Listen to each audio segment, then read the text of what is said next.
The apocalypse is coming. Are you scared? Are you prepared? The masses are running, frantically running from their fears, running with their tears, running from their lives, running from that dark shadowed creature that hides deep inside.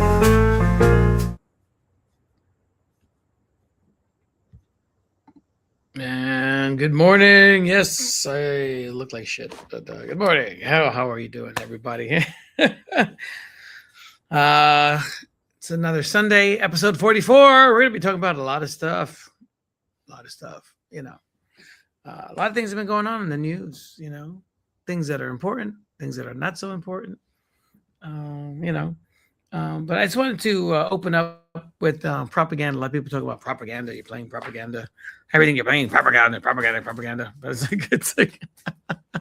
it's like a non-stop propaganda wheel. But it's funny. I think it's funny how a lot of Americans and comic book readers are quick to notice propaganda from the other side, like those Lego videos. It's propaganda. Yeah. Well, we have plenty of propaganda ourselves. And just briefly, I'm going to mention one of the first pieces of propaganda, since we're talking about comics, Captain America, right? Fighting the Red Skull, fighting the Nazis, right? Yeah, it's a good thing. He's fighting fascists. I'm all for it. I love Captain America. But it is a form of propaganda. It's actually Captain America. It was the cover of him punching the Nazi, Adolf Hitler, was before we got into World War II, and in some ways prompted the United States, activated the human conscious mind to be like, hey, maybe we shouldn't be neutral. Maybe we should be fighting these Nazis, right? And then, of course, from that, you had Nick Fury, Sergeant Fury, and the Howling Commandos, right? Which later became S.H.I.E.L.D., right? In the 60s. And then, of course, you have, during, I guess, the Korean War, these were coming out, and all throughout the 60s. For men only. It's propaganda for big boys, right? So you graduated from comic books, went to work. You still love your fictional stories. You still love your pulps, but you have For Men Only. So, and this was actually published by Marvel Comics. A lot of people don't know that.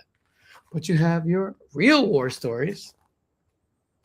And of course, you got your section of sexy girls, right? Because, sex sells.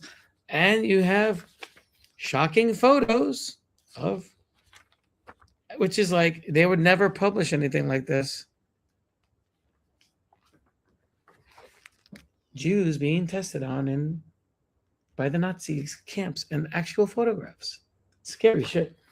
And then in the 80s, we had a G.I. Joe, which is basically S.H.I.E.L.D. It's like, and then your Russian American propaganda, the Nith Man, the ultimate ninja. And then in 85, 86, we had the Vietnam War comics, written by Vietnam veterans. You had, I don't know which one came out first, but you had In Country Nam. Most likely this came out first. And then Marvel repeated its success with the Nam. It's the same thing, right? So, yeah. Please, let me know about propaganda, please. Let's bring on Miguel. He's got a lot to say about this. What's going on, man? Oh, not much, man. Good to see you. Propaganda. There's a lot of propaganda. It's never ending. Yeah, I have my issues with Captain America.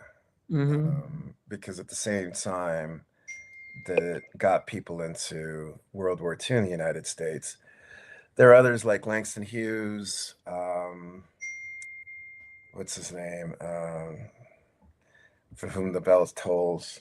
Mm-hmm. he was out there. They were all out there in the Spanish Civil War warning about this, which happened. A lot of historians are now looking at Hemingway, Ernest Hemingway. Right. They were actually warning this is where the fascists are cutting their teeth, because it was where the Italian fascists went. The Nazis were there. They bombed Guernica. A lot of people also don't know this too. This is something my mom used to tell me a lot when I was a kid. Franco used like 100,000 Moroccan troops to invade Spain too. So it was a hodgepodge of a fucking mess. But for whom the bell tolls was his way, Ernest Hemingway, trying to get people in to fight. And there were those who went and fought. Like my grandfather, he was Spanish, so he was on the losing side, but he fought against Franco. Right. But you also had a lot of Americans, like the Abraham Lincoln Brigade, who went and fought there. And they're still honored there in Spain, although sometimes when they show up, because the fascists never got their asses put in place, they show up to jeer at them, right? But by the time you get to Captain America, I think it's after Pearl Harbor. I think Pearl Harbor just sort of was the perfect thing to get us into the mix of it. And then there's the other side. We also have to understand that the propaganda hides, even for Ernest Hemingway, who are the people funding it. Right. The Rockefellers made a shitload of money having deals with the Nazis. So did Henry Ford. So did Coca-Cola, IBM, and tons of others. So, I mean, all that stuff is fun to a degree. The reason I hate Captain America is because, and I'll be honest with you, he's such a contradiction of everything that people think America is. We didn't fight the fascists. We only got in a lovers we got in a lover spat with the fascists, right? And then we fought them, but then afterwards we put them all back into place, right? So NATO got filled up, NASA got created. Germany also is still a running country. They didn't get hit like Japan got hit with all that. You didn't get nuked. Military and all that stuff didn't get nuked. Well, it did get the Russian. They got divided. They're like, oh, yeah. And here's the thing: most people don't know: the Russians did take over all of Berlin, and then they doubled back. They said you can have half the city. So people don't know that. Much to occupy. Yeah. Yep. So they rolled back. It was actually, again, Stalin the one who pushed to actually try these guys, not shoot them in the back of some alley like FDR and Churchill wanted. You'd think it'd be the other way around. And today there's plenty of Spaniards whose families came from the opposing side to Franco, who will tell you, and I've had many of them say, the world forgot about us. So yeah, to me, Captain America rings hollow because you have Eisenhower in 59 because, they're going to have a communist whatever, and he's hugging Franco, and he helped Franco stay in power for another 10, 15 years. Right. You know, and the economy was falling apart. So there's a lot of contradictions with that. But we do always tend to use certain symbols and things to get the masses to move in a direction. And it's never for the direction of the people. It's always for the direction of the few. Right. And the thing about that too, talking about G.I. Joe, I was a big G.I. Joe fan, collected the toys, played with the toys, grew up in a military family. And that was like a real like fantasy showing you like, you got to fight Cobra, you got to fight the communists, right? It's like then you got to fight the capitalist Destro, who they don't really say what his political leanings are, but they're kind of equated to Russian, with the Cold War, like they had a lot of anti-Russian rhetoric in there. But Cobra was like this evil capitalist that basically just didn't jive with the status quo. He wanted to run things himself. Maybe they were telling us a little bit more about the capitalists. Yeah, exactly. The capitalists with the military might, and maybe they're telling on themselves, right? About like, I think they're telling how they hire mercenaries and biker gangs, and so it wasn't just like this corporate aspect. They hired ninjas. They hired a white trash. They hired whoever they could hire, you know, to Yep. achieve their ends, and I, started to clone and resurrect evil lords from the past. Which, that's Star Trek. you know, that's That's the Wrath of yeah, Khan. That's the Wrath of that's a Khan yeah, um, yeah, storyline. Yeah, no, I have my issue. Actually, I wasn't really too much into GI Joe, and I think I said this before in a yeah. previous. I was more into Snake Eyes. I like Nice. the storyline with the ninjas. Yeah, yeah. My mother, having lived through a war, and she says, when you live through a war as a child, not as a soldier, Right. you see things differently. Yeah. You see it from a person who's caught in the middle of this chaos, Right. right? I think a lot of times, most of our movies are usually about two sides fighting, but Right. not the civilians who try to survive. I think that's why the movie The Pianist did so well. Oh yeah, the pianist. Yeah, that Yeah. was a good movie, yeah. So, um, Okay. yeah, I grew up more like she was cool with Star Wars. She thought that's just fantasy stuff. She was not cool Were with you G.I. ever Joe. into? Did you ever read these? The For Men Only. Like Nah, before our time, but they're pretty interesting. yeah, It's basically like a saw. It's like a pulp. It's almost like a pulp and a comic mixed together because you have the stories, you have real war stories. You got the girly girls. I mean, this thing is literally falling apart as I was looking at it. It just shows you, you know. It's funny. I always forget like how most of this stuff is newsprint. You yeah. It know, was meant to be thrown away. It wasn't meant to be sticking yeah, around. stored. Yeah, it's like a lot of old comics like Flash and stuff. When I was a kid, I was going through them, trying to sell them on eBay, and literally, I mean, Hulk versus Abomination that literally fell apart when I took it out of the plastic. It was perfect and pristine in the plastic, but it's just like now we're just like, you know, these things are falling apart. They're not meant to last. So like, and I'm like, wow, I can't even take my comics out of the bag anymore and take pictures of them when I post it because they're collapsing. They're falling apart. That's why archivists and Hmm. people who restore them are so important. Yeah, yeah, yeah. So very important. I think, And and things going digital too. Yeah. mhm, all those things, Hmm. and reprints are always very important too. You might not be able to Hmm. read them, but at least you keep them. Yes, But we don't really put money into those things. We rather put money into blowing people up. exactly, exactly. Yeah, we're gonna bring Tom Siaka in here. He's gonna have to make some. There you go, Tom. What's up? How you doing? Hey, how you doing? I'm talking to you from Somaliland. I'm visiting Somaliland to report on the fighting between the Houthis and the Saudis. Um, so far, the Houthis have bombed one of the ports over here. So aside from that, Somaliland's a wonderful place. You know they speak English here. Yeah. I would be surprised. They were part of the they were colonized by the English as opposed to the French colonizing the rest of Somalia. But they're very nice. Aside from that, how are you guys doing? How's things in New York and in France? Good. Good. Good. Good. Good. Good. Miguel was gonna bring something up real quick. So as he introduces it, I'm gonna remove myself real quick, and I'll be back. What did I bring up? Coffee. What we were talking about before we went live. Oh, about North Africa? Yes.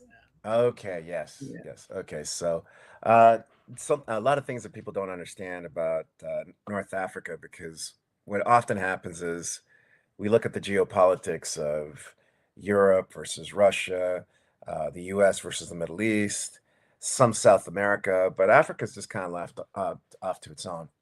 So, doing some reading and doing some watching, I've been discovering, I didn't know this, but I do know now, that there's a rivalry between both Algeria and Morocco.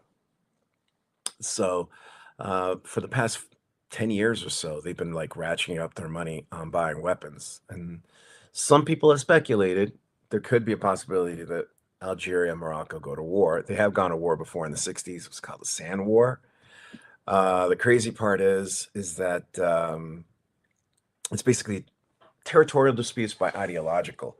So Morocco's the last of the kingdoms in North Africa, of the Arab kingdoms, and all the others got deposed. And Algeria is a republic.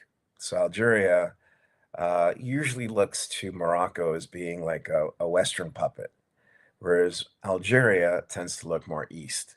So it's interesting, like how things are pooling. You have Algeria going with Iran, China, and Russia. You have Morocco going with Israel, the United States, and Europe. So it's this really interesting sort of pooling. But of course, we don't talk about that because it just sort of seems like Africa always just gets pulled into this. It's just Africa, not like, oh, there's a whole bunch of countries in Africa and they might not get along. Plus, you add to it that the Western Sahara, which is populated by uh, indigenous people, the name that's usually used to is Berber, but there's different names, like Amazigh is one of them. Um, they want their independence, but Morocco claims that land, and Morocco wants to take a chunk of Mali and wants to basically expand like Israel, like the Greater Morocco Project. So it's interesting how things could heat up there. However, there's the other issue. The other issue is that when you have 70,000 people attempt to flee Morocco into Spain, that means their economy is not doing that good. So there's probably problems there too. They're not being highlighted because everyone's concentrating about Spain and Italy and all the other stuff that's going on, which is a whole other different problem. And yeah, in terms of Spain and Italy, Italy closed the Schengen zone. That means you can travel to Italy without a passport. So Maloney, for whatever reason, because there's no borders that Spain and Italy share, closed that down till the 15th of August. Sanchez, who's saying, what are you doing? We already resolved the problem. Besides, Italy gets twice as many migrants than Spain does, right? Or another thing. So they're like, what the hell are you doing? So Sanchez retaliated. So Italians coming into Spain are not to show their passport. So Wild. it's a real crapshoot. But if you were to just look at the area from last week, Spain has this city called Ceuta. A lot of people think of it as being colonized, which is actually not on the list of the UN countries to be decolonized, because that's been part of Spain. Well, first it was part of Portugal in the 1400s, then it shifted to Spain in the 1500s.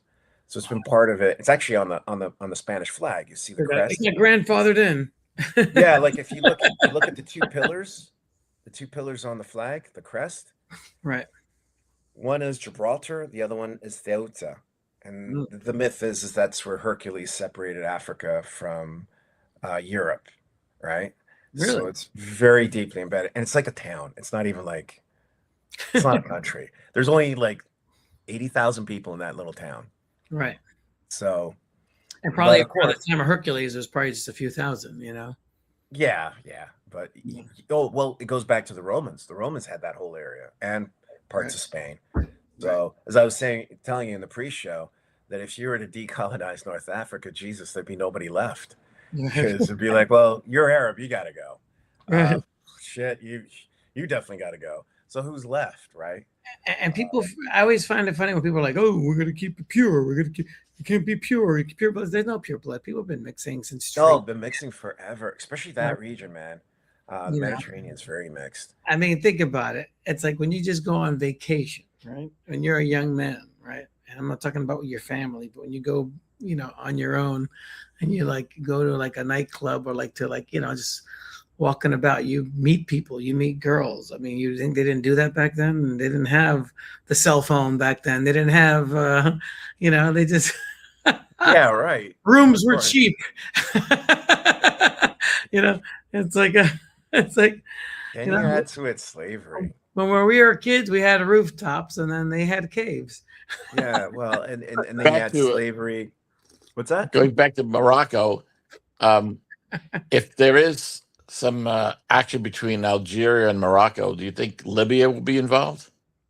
I don't know, but I know that Algeria is more than capable to handle itself, because I think they spent the video I sent you might have been like billions of dollars. Morocco spent 5.6 billion on weapons, which they might not even get because we don't even have enough weapons for us, right? 'Cause we're buying Right. it from us. The others are buying it from But then China. those Timu slingshots that have cartridges. Catapults, right? Yeah, Yeah, I don't know. you can But do what some they are damage doing with now, a slingshot, some of the oldest weapons, right? That's they're building a railroad down to the Sahel. And the Sahel is another very interesting place because you got Mali, Burkina Faso, and Niger. Mhm, And they just kicked the French out like a few years ago. mhm. I'm not going to go either way on that because that's very controversial, particularly in France. But What's their um, yeah. oh yeah, because they were getting their Want uranium. stones thrown in your window. Yeah, no, not the stones. I don't want any uniformed men knocking at my door, right? Um, but they would get their uranium, their gold, and a whole bunch of natural resources from that area. Mhm, But if Algeria's just finished building a railroad that attaches to that region, mm. there's some estimates that they might actually create the hubs to refine a lot of that material there. So there'll be a hub to get it into out of Africa to other places, and they will be a regional power. Mm. So That area is where Trump was screwing around last year with in Nigeria that he Mhm. wanted to get into it because Mhm. there's gold, there's uranium, there's other metals that we want. So Mhm. that's a very interesting situation there. Yeah. Just Yeah, like the oil. that's why I think Venezuela. they're buddying up with Morocco Mhm. because it's geographically to their advantage to do that. I'm surprised the media.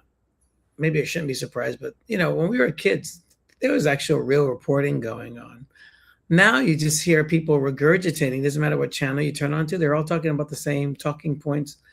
They don't really go deep. You don't see real investigative reporters reporting and like doing like independent stories that used to be a thing. Like once a week, you'd see like a journalist doing like a special and like going deep, not just some script thing or not on the outskirts like CNN and like there's a war back there somewhere. We're not in it. We're miles away from it. I mean, Vietnam, you had fucking soldiers on the front, and I think the last time you saw that was the beginning wars of Iraq, where we had journalists getting shot in the battlefield. The embedded journalists. Because the three networks disbanded most of their international correspondence years ago because the corporations need to make money. So like Right. CBS is using a lot of people from the BBC, whatever. So that's why. So basically, if they get anything from overseas, they're getting freelancers. Mhm. Freelancers from, it could be Al Jazeera, it could be et cetera. And Al So- Jazeera has a lot of civilians, for Gaza Right. and Lebanon, Right. and they're getting Right. So I was interviewed by Al Jazeera for Comic-Con a few years ago. So someone stopped me, and then they were from Al Jazeera. So it's like, yeah, they have correspondents all over the world. So basically, if you want to know what's going on, watch France 24, Mhm. DW, or Al Jazeera, because that's what I watch. or even Middle East. Otherwise, United States, you're fucked. Yeah, and media ownership. You have like 6 people that own everything. Yeah. So, and I don't know if you've ever seen, either one of you have seen the documentary Outfoxed. Came out years and years ago. I think so. I think I And did. it Maybe, was yeah. Long time. talking about how Rupert Murdoch Rupert Murdoch, yeah. would literally fax. So Mhm. when you watch Fox, you'll notice, and they've done this, they've shown the videos where you see like all these different like little different Fox News channels throughout the United States, and they're all on message. Mm. So Yeah. when you have 6 people, and I'm assuming Rupert's not alone in this, doing that, then you're going to get situations where we're not getting the real news. Yes. But the same thing with Sinclair Broadcasting. So they which is another right-wing outfit that's been buying up. And they own Channel 11 now, Mhm. but they do the same thing. So they'll have a little script that they send out to all the different stations and blah, blah, blah. And they all pirate the same right-wing bullshit. So yeah. So they're all operating on the same Yeah. script. And Rupert Murdoch bought all the local papers in New York, and I'm sure across the country as well. Right, New York Post, which used to be a great liberal left-wing paper before he bought it, which is Are you serious? Now it's a right-wing rag. absolutely. I've always known it as a right-wing rag. So. Right. Because you're a youngin. You don't. No, it used to be before he bought it. It was a great left-wing, liberal newspaper. Yeah. Okay. Now it's a piece of fucking shit. But that's it is. There's some catchy headlines though. Yeah, not lately, but they every day they're going after Mandani. It's hysterical. Just putting up total bullshit, made up shit. Like the thing you may have heard that all these families of victims of 9/11 don't want Mandani there. That was total bullshit. It's become the National Enquirer. Yeah, exactly. People came out. Survivors or whatever relatives said, no, we didn't say that. We want them there. Wow. So yeah, basically it's like Pravda. Wow. Isn't it funny, like how when social media came out, the National Enquirer, you think it would thrive, but it couldn't survive because it was like so much of things. There's so much competition out there. Like right, exactly. I can't think of the last time I saw it at a supermarket. Actually, and it's something like $6 now anyway. So, before it used to be like a quarter. Yeah. It's like, but the National Enquirer is an interesting thing too, because because if you go, you have to go and look into the history. I think there's a book on it, but in the early '60s, they weren't doing kind of stuff they do now. It was like, because I remember my father or whatever buying it, and they would have all these like grisly covers. I mean, literally grisly covers. If it wasn't some kind of like scandal of a celebrity, like I have one cover that I kept. It was something about Errol Flynn, but Errol Flynn with underage girls or something. I kept that somewhere. I have it somewhere because I thought it was funny. There's also a pedophile. Right, but yeah, well, they all were back then. But I remember one of the covers. Viewers, you can comment on YouTube or Twitch, and we'll see your comment come right up. So bring them in. Don't be shy. Jesus. But one of the covers, which I remember distinctly, and this is going back around 1963 or 64, when Jane Mansfield was killed in that car accident. Right. And her daughter, Mariska, was in the back seat that survived her brother, Zoltan. They published a photo of her decapitated body on the cover of the National Enquirer, which I thought I was like the Black Dahlia, was that when you were a little kid too? Like with the Black Dahlia, that murder case where they severed torso? Yes. Yeah. So they would routinely publish this kind of stuff. Right. But then somehow they veered to this right-wing stuff, I guess, after they were bought out.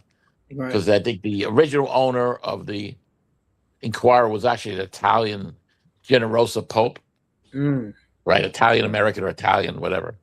And then I guess he sold it to whoever this guy is now, that Trump's friend.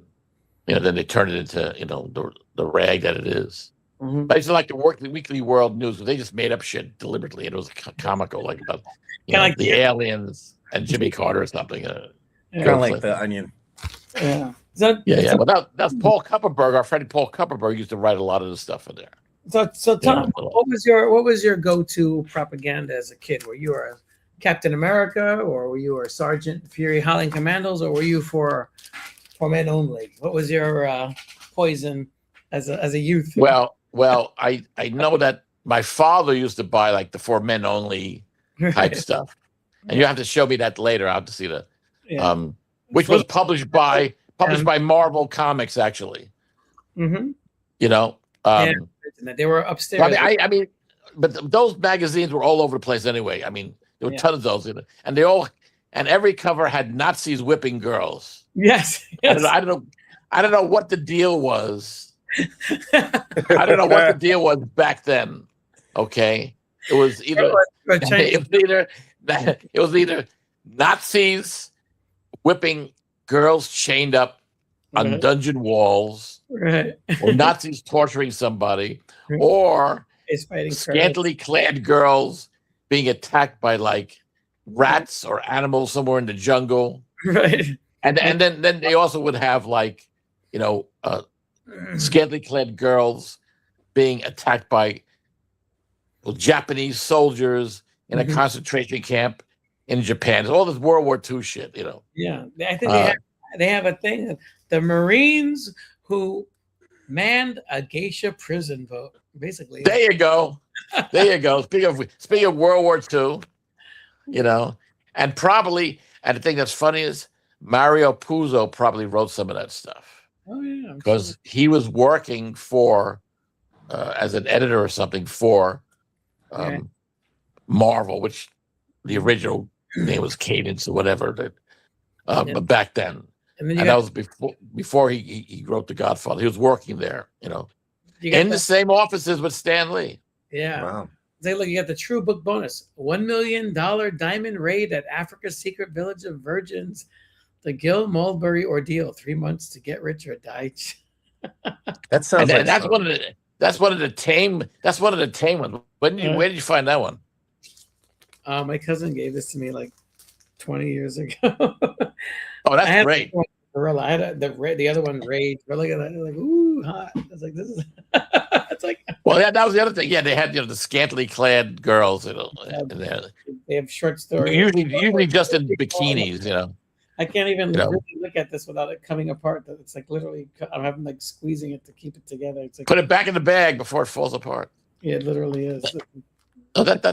Well, I think you and I both have that same book, the book with all the covers of these things. I forget what it's called.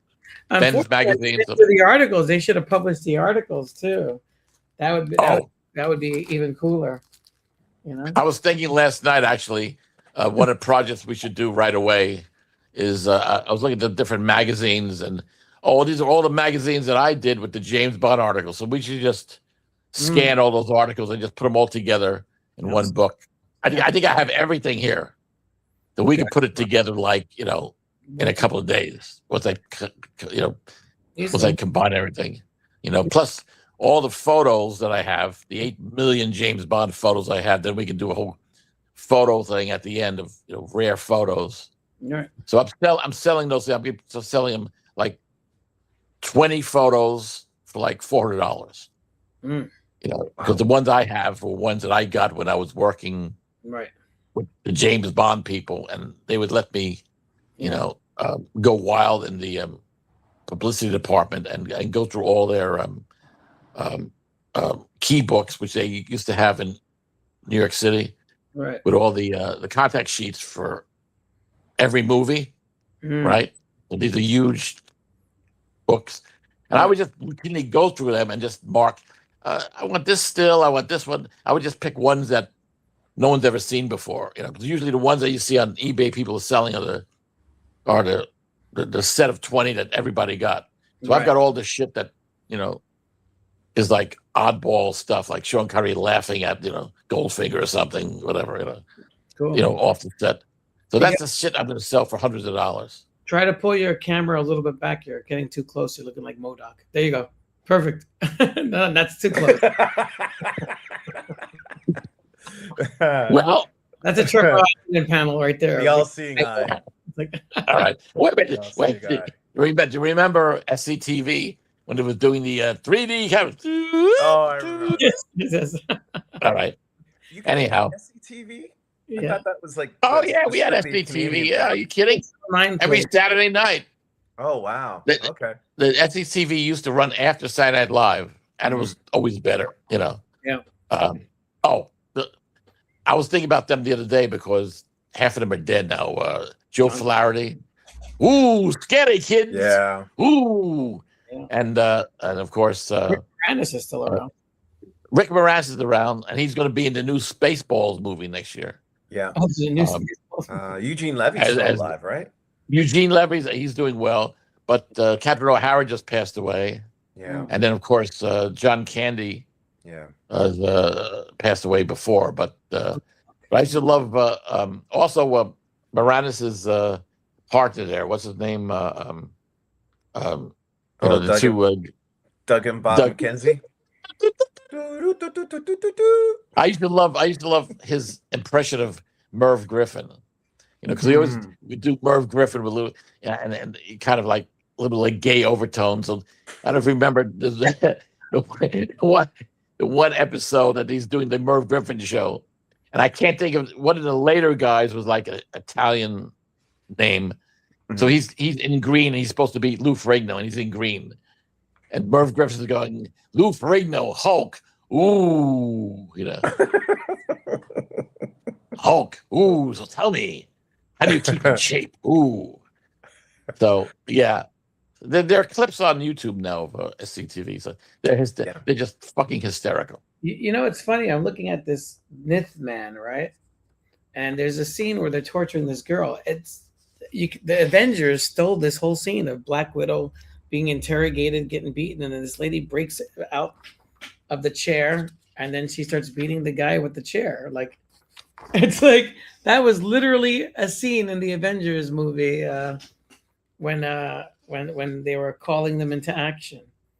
Well, they probably panel by panel. It's the same exact thing. That actually looked like some of the S&M stuff that Steve Ditko used to do. Yeah. So it's like, a little bit of that influence. The Eric Stanton S&M stuff that Ditko used to ghost pencil and probably write, and he denied ever doing it. Right. But there are books of all, and it's all Steve Ditko, prime Steve Ditko with all these girls in the high heels and leather and stock. It's great stuff. Yeah. I can kind of see that. I can kind of see that for some reason. It tracks. Yeah.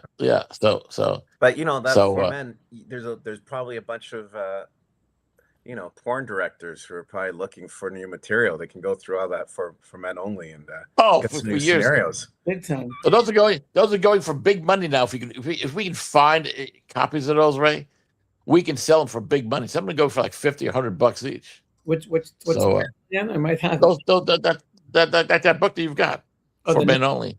All the ones with all those covers, those painted covers. They sell them for like dirt cheap on eBay, but who knows? Yeah, not anymore. Not anymore.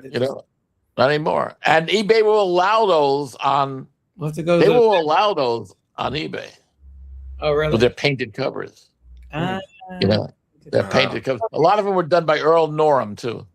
I had bought a collection of adult comic books. Well, actually, I didn't buy it. This guy gave it to me because his wife caught. This guy was married for like 12 years at the time, and his wife was going through his closet and found this short box of like comics, but it was all porn comics. And I guess they had a big fight over it. And he was like, Ray, I know you collect comics. Do you want these? I was like, sure. Because I got a box of old comics. I thought it was like Captain America, Iron Man. No, it was all Eros. It was all Eros and some other companies. Oh, that stuff's going for big money now too. The stuff from Eros. So I actually was putting that out yesterday on eBay, like taking pictures. You found the yeah. You got to show me some of that stuff. I got to see that stuff. One of them is written by John Workman, the XXX women. your buddy John. Yes. No, yeah. No, they did. Eros did a lot of reprints of the Wallywood canon books and the Sally Forth. Yeah, and those are going for some big money too. So don't sell those cheap, man. Those characters were translated. In French. Don't sell that Arrow stuff cheap. It's going for good money. So yeah. You have to show me those later. They're a hoot. Oh my god, yeah. I mean, I was posting up on eBay. Birdland was like going for $50. That was the Hernandez brothers. They did that was their own Eros project. Yeah. And that was what's his name? What's his name? Used to have a whole section in the back of St. Mark's with that stuff. No more though. Yeah. That's true. Like a lot of comic book stores, even Cosmic Comics on 34th Street used to have an adult section in the back. Yeah, but that was the era when there wasn't all this censorship. Yeah. The era of National Lampoon and stuff like that. Where After 9/11, they started getting rid of that stuff. It's interesting, huh? right before 9/11, titties were okay, no more. You know why? You want to know Why is that? This is my theory. Tell me. It's just Inquiring like, minds wanna soccer know. players or athletes, you're not supposed to have sex. They got to get you like really worked up so then they send you to war. You're so Right. full of rage. You're going Right. to want to kill people because you didn't have sex. Because if you have sex, then you're useless as a soldier. Right. So they need you jacked up. Well, that's why there's no humor in They want you to be in the new Odyssey. No humor in the new Odyssey. right. I'll talk about the Odyssey in a few minutes. When oh, that's great. Andrew Tate. Well, that's why we get guys like Andrew Tate. The Oh, man. Andrew Tate, my God. Oh, I'm so happy that guy got rearrested. He's trying to not get extradited to England, but I can't wait to him and his friggin' brother go, His to brother English always, jail. I don't know if you've noticed this, but his brother, whenever they get busted, his brother's like, oh shit, why did I do this? Why did I go along with them? Right? Exactly. He has that stupid look like. Now here's the crazy part. Their sister is the polar opposite of them. She's a smart lawyer. I think she's a civil rights lawyer in Kentucky or something. So she's like the polar opposite of their brother. How did They're Andrew brothers. Tate get the British accent? Oh, here's the thing. His father, I want to disown this guy, but his father was an African-American chess player. His mother was Oh, British. really? Yeah. Wait, Andrew Tate's father is black? Yeah. Oh, how come he doesn't talk Unfortunately, about I have to that? admit this, but yes, he's part of the community, unfortunately. Really? Yeah.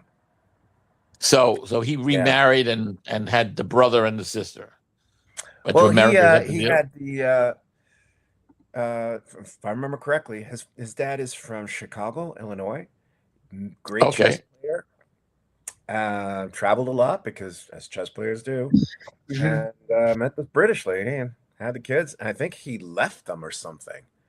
So that's where the anger issue comes in with Andrew Tate. Could be. Although he said he was close with his dad for a long time, but he also comes from, his father came from an actually decent, like he wasn't from like a low income Black American family. He was a high middle class Black American family. So I'm sure they're kind of like, but then again, you had J. Edgar Hoover who was passing too. That's also been right. About That's true too. Miguel, you know so much. Miguel, you know so much. You should do a podcast. I should do a podcast. Yes. Yeah, I don't know why you have to do a podcast. The Hall of Fame. You and Ray should do a podcast. It'd be great. Do one. Oh, that would be amazing. Right. Amazing. What would we call and then it? I can come on as a guest. What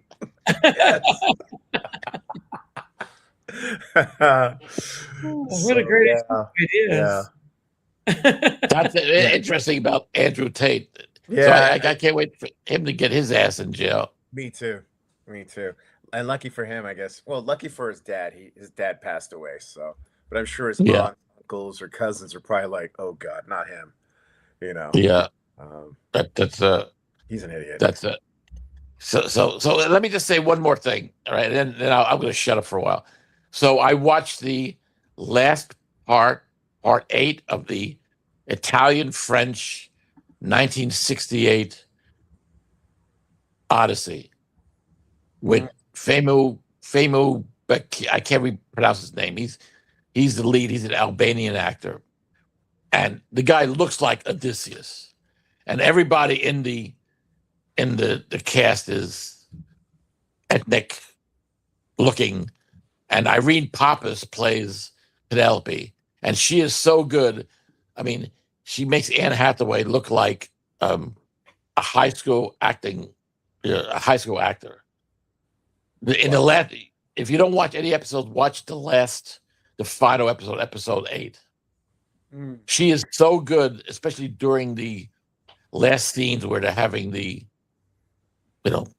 shooting arrows, and she's like tortured, listening to all the killing going on, and it was a TV movie, but she should have gotten an Academy Award for it. Oh, well, she was a great actress anyway, but it is such a polar opposite to this miniseries, which is 8 hours. It was French and Italian produced. It's so fucking good. I mean, there's humor in it, there's sex, but there's actually like you actually care about the people in it, and it completely translates the Homer poem because it's poetic, and it even has the chorus there at the end. There's the Greek chorus, the three women walking around, and so it really is like the best adaptation of it, and it has all the poetry and all the emotion that the fucking movie does not have. The movie is like a soulless Marvel movie. Right. Thinking back now after seeing this, now the version that Coppola produced and Armin said, that's good. It's good. But this one is fucking supreme. And you can see the emotion because this is produced by Italians and French. So this is like, not a bunch of like Brits kind of like with no emotions. Everybody's is out there like, Fangool, whatever. Whatever. He's like, I mean the whole ending of it, without giving away the ending, there's a whole part of the story that happens after he's finished killing these guys. There's a whole thing because then he goes sees his father Laertes, which we didn't know was alive. Well, in the movie, you don't even know that he had a mother and a father that were alive. Right. Right. They don't even really show Athena protecting him or the conversations. Well, they don't exactly. Exactly. In this version, you see or hear from. In this version, you see or hear from all the gods, Zeus, all these guys, and they're making comments. Well, maybe you should do something, Athena. Straighten this shit out because it's a big mess, Hook a brother Straighten up. this out with Poseidon. Or pronounce it in Greek, Posidion. Posidion. So Posidion, right? And so at the end, of course, he goes and sees his father Laertes, who was so upset about his son being away for 20 years that he secluded himself on a farm, and he's out there, with the helpers, in the fields, and then they have to go and what people don't know is so all those princes that he killed, all those 30 princes, they all have families. And they're all from different cities, and they're all fucking pissed off at Odysseus for killing them all. Yeah. So they're ready to start a war. So at the end, they have to, make peace. So of course, Athena, in the body of, transforms into some other person and negotiates a peace with Odysseus and all these people. So there's no war, but it's a whole ending, and then. Then you have the ending of Odysseus and Penelope in bed, and a little steamy scene there, and it doesn't end with, "Oh, here, son, you can have the kingdom now. We're gonna go off and bye." Bye. Like, oh, Dad, I'm gonna be the king now, and then I'm gonna be Spider-Man. Spider-Man. Talk about Spider-Man. I'm gonna retire in Florida. Is that Yeah. Basically. And then he went and he killed Batman to boot. Spider-Man kills Batman in the play. That was part of the original. That was part of the original Homer, by the way, because he had put Spider-Man and Batman in there as side characters. You got to be Homer to watch that because you got to be blind because you're like, what the fuck did they do? They ruined this movie. It's like, what the hell? Video book, I guess. So the more I think about that movie, the worse it is. Yeah, especially for me, the horse was like, why isn't it in front of the castle? Why is it on the beach in low tide? And then why is it on wheels? Where's the not on wheels? Oh, it's like we're in the 21st century, and you didn't read the fucking book. It's required reading in middle school and sometimes high school and college. It's like. But he had that woman Emily, whatever, I can't think of the last name, who's an expert on it, advising him. obviously he just I'm gonna throw this shit away and just do the basic, She's pissed off at him. Oh yeah. She came I've out read- saying it just was like anyone that attached their name to that script is. She just said it's terrible writing. Terrible. I mean, the fact that they It is. changed it from him being an arrogant asshole that gets himself into trouble, from what I heard, I haven't watched it yet. I'll send you a Yeah. bootleg link so you can watch it for free. Ah, It's not worth paying. no, I'm not paying for that. No, Look at the No. Look at the blurry video yeah. with the shaky I'm cam. to the point that if it's free on television, that's how. Like, I defend his casting, fine, but there's a difference between defending the casting and the actual story. Right. It's like even the movie Troy, Yeah, same thing. right? So I'm watching it. I'm like, okay, Brad Pitt, all right, whatever. Shampoo Boy. And then all of a sudden, Achille makes it into Troy. That's not how the story goes. Right, exactly. He dies on the outside. Right, And that's why Right. everybody's like, holy shit, what do? We just lost our main guy. right. Even in the Steve Reeves version of Troy, he dies in the big battle with Aeneas. Because Steve Reeves plays Aeneas, right? Right. And they have a chariot battle in front of the fucking walls of Troy, right? The old Steve Reeves version of the Trojan Horse, which is on YouTube in widescreen color, and it's fucking great, right? Right. So we go from Steve Reeves to Brad Pitt to fucking Matt Damon, And then Brad Pitt be fighting a giant, and it's just like a guy that's 2 feet higher, taller than him. I was like, okay, it's not really a Well, giant. and here's the thing: Matt Damon has a very small range as an actor. I'm not the biggest fan of Matt or Ben.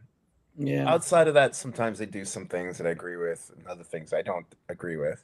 But overall, Ben has been very good about the Islamophobia thing. I'll give him that much. Yeah. But I also have my issues with him because the guy who wrote Butch Cassidy and the Sundance Kid said he was under contract to write Good Will Hunting. Right. Oh, really? But he couldn't say that he wrote it. And it's now said to be rumor. But once he was out of the country, he said, yeah, I wrote it. And if you think about it, what other movie have these two knuckleheads written since then? Right. Well, Right. Ben has written. Well, he's directed some stuff. A guy. Right. Girl. I don't know. Right. Young girl. Because Good Will Hunting was very well written. Oh yeah. Big time. Right. And if you look at Butch Cassidy and the Sundance Kid, that's like one of the all-time buddy movies that you write. So he was the script doctor, and I can't think of his name now, but he was a very famous writer. He wrote a couple of books on writing. Old something. So he was the script doctor, and he rewrote it without credit, which happens all the time. Really, that I did not know. Well, that explains a lot. So basically, these two motherfuckers are frauds. Yeah. And I've been like that since then because for me, everybody has their skill. You have a director that's really good at what they do. The writer's the core. Like I just rewatched Midnight Run. And man, the writing on that was pretty tight. Yeah. Like they didn't resort to flashbacks. But I'll tell you a story about that when you're done. And City of Fire, I saw that, which is what Tarantino stole for Reservoir Dogs. The original is better. It's like Reservoir Dogs is like a paper tiger. It's not even really good. It's like a watered down version of this Hung movie, which gives you the whole backstory as to why the guy is going undercover in the first place. Right. So Midnight Run, that's the one with De Niro and De Niro. Yeah, like it was pretty. Okay. It's a very basic plot line.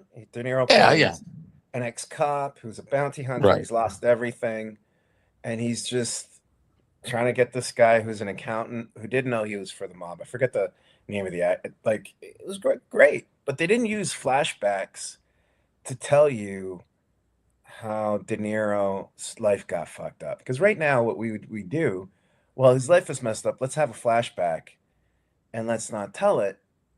But they did it very naturally, where he's sitting there in the train. They're trying to make it to Cali, and he's like, "Oh yeah, that watch. Oh, what was that watch from? Oh, my wife gave it to me." And then they start talking about how his life fell apart of not. he was a cop in Chicago, and he didn't bow to this one drug dealer, and every other cop in the police station was on the take except for him. So he ends up going down. And it was very well, like, I mean, it's a basic movie, but it reminded me, like, I think we rely too much on flashbacks too much. It's gotten to the point that it's fucking annoying. You know? Right. Yes. Every once in a while it's okay, but You don't see enough flash forwards, you know. You don't see enough of that. Oh yeah. Where the Right, movie's exactly. at the end, and then So- it ends to the beginning. You know. but I think it's because So, writers are the writers are more involved. I think now it's just too many MTV guys. Too many writers' rooms. 'Cause what they do is like they film daily and write daily, so they don't even know themselves what's going to be on screen. They just keep filming and writing as they go along, and then there's no real structure, and then you end up with a 6-hour movie. Then they just trim it down to a 2.5 hour or a 90-minute picture, and then it looks like it's chopped up. Like there's like Dude, plot points that never. I get- have been watching some of the shittiest films on YouTube. Yeah. Like the ones that you walk by in Blockbuster and you're like, fuck, I'll never watch this. I'm not spending money on it. But I'm like, okay, I'm drawing. I got the TV on. Let's see what's on. And I'll watch some shitty stuff. But you know what's crazy? The shitty B stuff from the 80s and 90s, Good. I can make it through before I can make through a Netflix. Oh Like yeah. the Right. Netflix ones are fucking unwatchable. Yeah, they're awful. Oh yeah, yeah, And Yeah. they pay pennies on the dollar for them too. So Yeah. yeah. So let me get back to Midnight Run. So here's my connection to Midnight Run, and Ray will find this hysterical. Yeah. So a guy named George Gallo is the guy that wrote Midnight Run. Right. Okay. Okay, and he wrote something else, which I think he wrote Bad Boys also. He gets, I think he did. But George Gallo's from White Plains. Right. Our friend Brendan, who directed Spookies, whatever, Yeah. was friends with George, and this is going back to the 70s, and they wrote a couple of things together. Hmm. One is, and I can't think of the name of it, is an unproduced horror movie that Wes Craven was supposed to do, because Brendan was also friends with Wes Craven, who Right. was a film student, and they worked on a couple of things together. But George Gallo was an asshole. That's the whole thing. This is the story. The moral of the And- story is he's The moral, so he's a He fucking writes asshole. really good assholes. It's not like- Oh yeah. Oh, well, that's it. So basically he screwed Brendan on something, and then wrote something, and he somehow got to Hollywood, and of course, then naturally he wrote all this stuff, and he communicated with people here, Brendan, whatever, but never did anything for them. And then and Frank Farrell, who you didn't meet, but he co-wrote Spookies, went out to California for a couple of years and was living with George Gallo, helping him on some scripts or whatever that didn't get credit. But George Gallo's writing a lot of scripts that, because a lot of these guys will write scripts, get paid big money, and the movies never get done. Yeah, there's a whole cottage industry to that. Yes. they block it, and then they'll probably have someone else watch that movie and then rewrite their own version and give them credit. Right, exactly. I mean, it's a whole thing. So George Gallo's, he's written some good stuff, but he never hit anything to the level of Midnight Run again. Yeah. But George is apparently way big fucking asshole, from White Plains. But another friend of mine who unfortunately committed suicide, or as they call it, I have a lot of friends that committed suicide. Mark Carducci, who wrote Pumpkinhead, Okay. that whole thing. He used to tell me about, he would come back from California, how many scripts that he's written, or he ghosted, or he was like a script doctor on, that never got made, but that's how he made his living. Yeah. But so this guy's writing probably for years that have never been produced. Wow. Yeah, that's a whole cottage industry for that. Exactly. So that was just my little connection to Midnight Run. George Gallo asshole. So next time you see Brendan, Ask him about George Gallo. He'll give you like an hour of stories. So That's a faucet that you can't close once it's no, But the I was holiness of Hollywood. I was going Yeah. to mention this Spider-Man movie. I don't want to ruin it for Miguel, but so I'm going to play a scene that's not in the movie. Go ahead and ruin it. We don't give a shit. But it's a better. I'm gonna watch it at some point because it's Spidey. I love Spidey. This is Yeah. an But AI one. they've ruined it. I know. This dropped before the movie came out, and I thought, oh, this is the spoiler, but it turned out to be AI. But I thought it was a better ending than what actually Sony released. I'm so sorry. I've lost everything, everyone. I've lost you.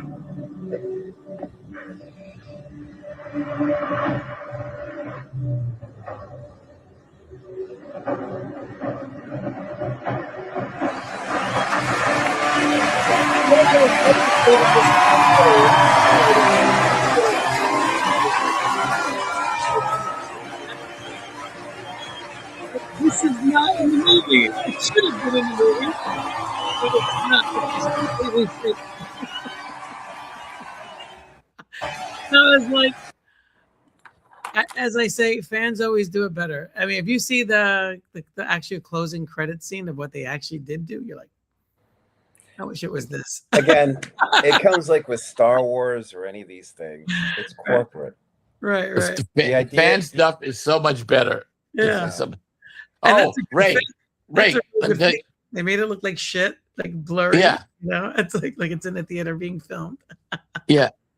Ray, let me tell you.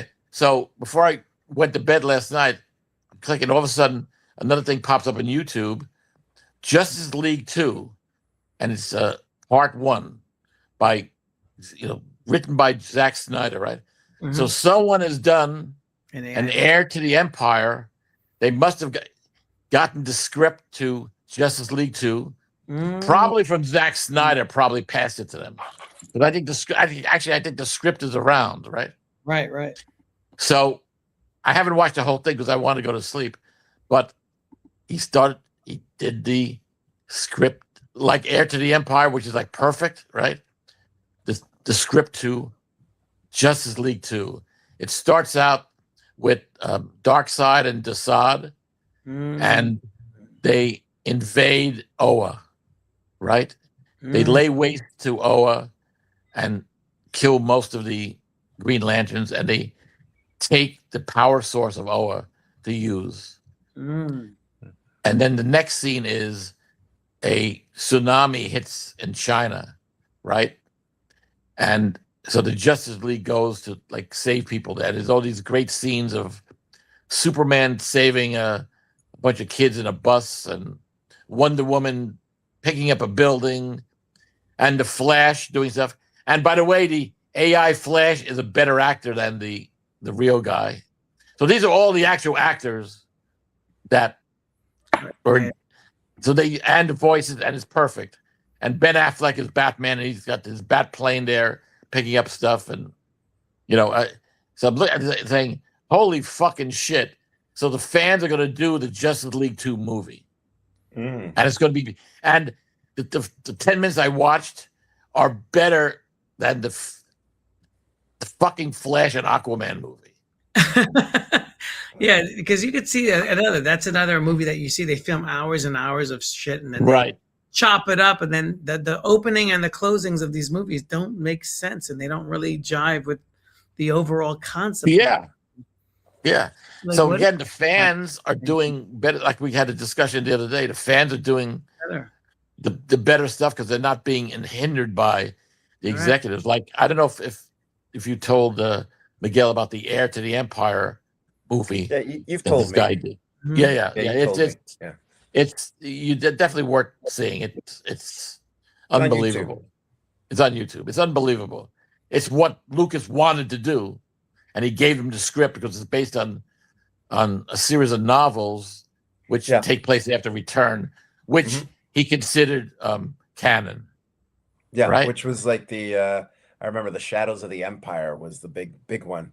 And, Right. it was that Right. whole Thrawn and all that stuff, right? Right. Someone else has also done the Shadows of the Empire, so that's also playing concurrently on YouTube, and it's very good. So yeah, so we're not getting what we want from Warner Brothers, but the fans are going to bring us the Right. stuff Yeah, that we want. that's the thing. When you're dealing with the corporation, I don't expect much. Like when everybody was happy Disney bought Star Wars, I'm like, what the fuck Huh. you guys thinking you're gonna get? You're gonna get corporate slop because there isn't one person who gets to sit there and go, okay, we're gonna write it like this, we're gonna do this. It's like a whole boardroom. Then you got to pass it by the suits and the bean counters, and they're gonna go, well, we got to test it to see if the audience likes it.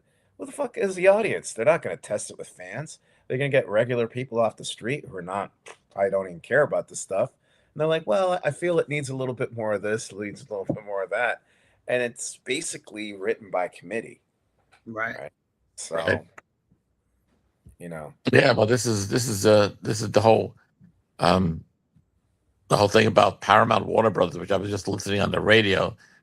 Now there's that lawsuit that went on, that's going on. 13 states are suing to stop it. So there's an injunction now against the merger. So they can't do anything till next year now. So there's going to be a trial in March of next year. So what's going to happen now is now, and this is great, because it's delayed. So after September 1st, every day that's delayed, Paramount has to pay Warner Brothers $7 million. Mm. So September to March, how many days is that? So how many billions of dollars, which is going to be Saudi money, by the way, yeah. because the Saudis are backing this, are they going to have to pay Warner Brothers stockholders?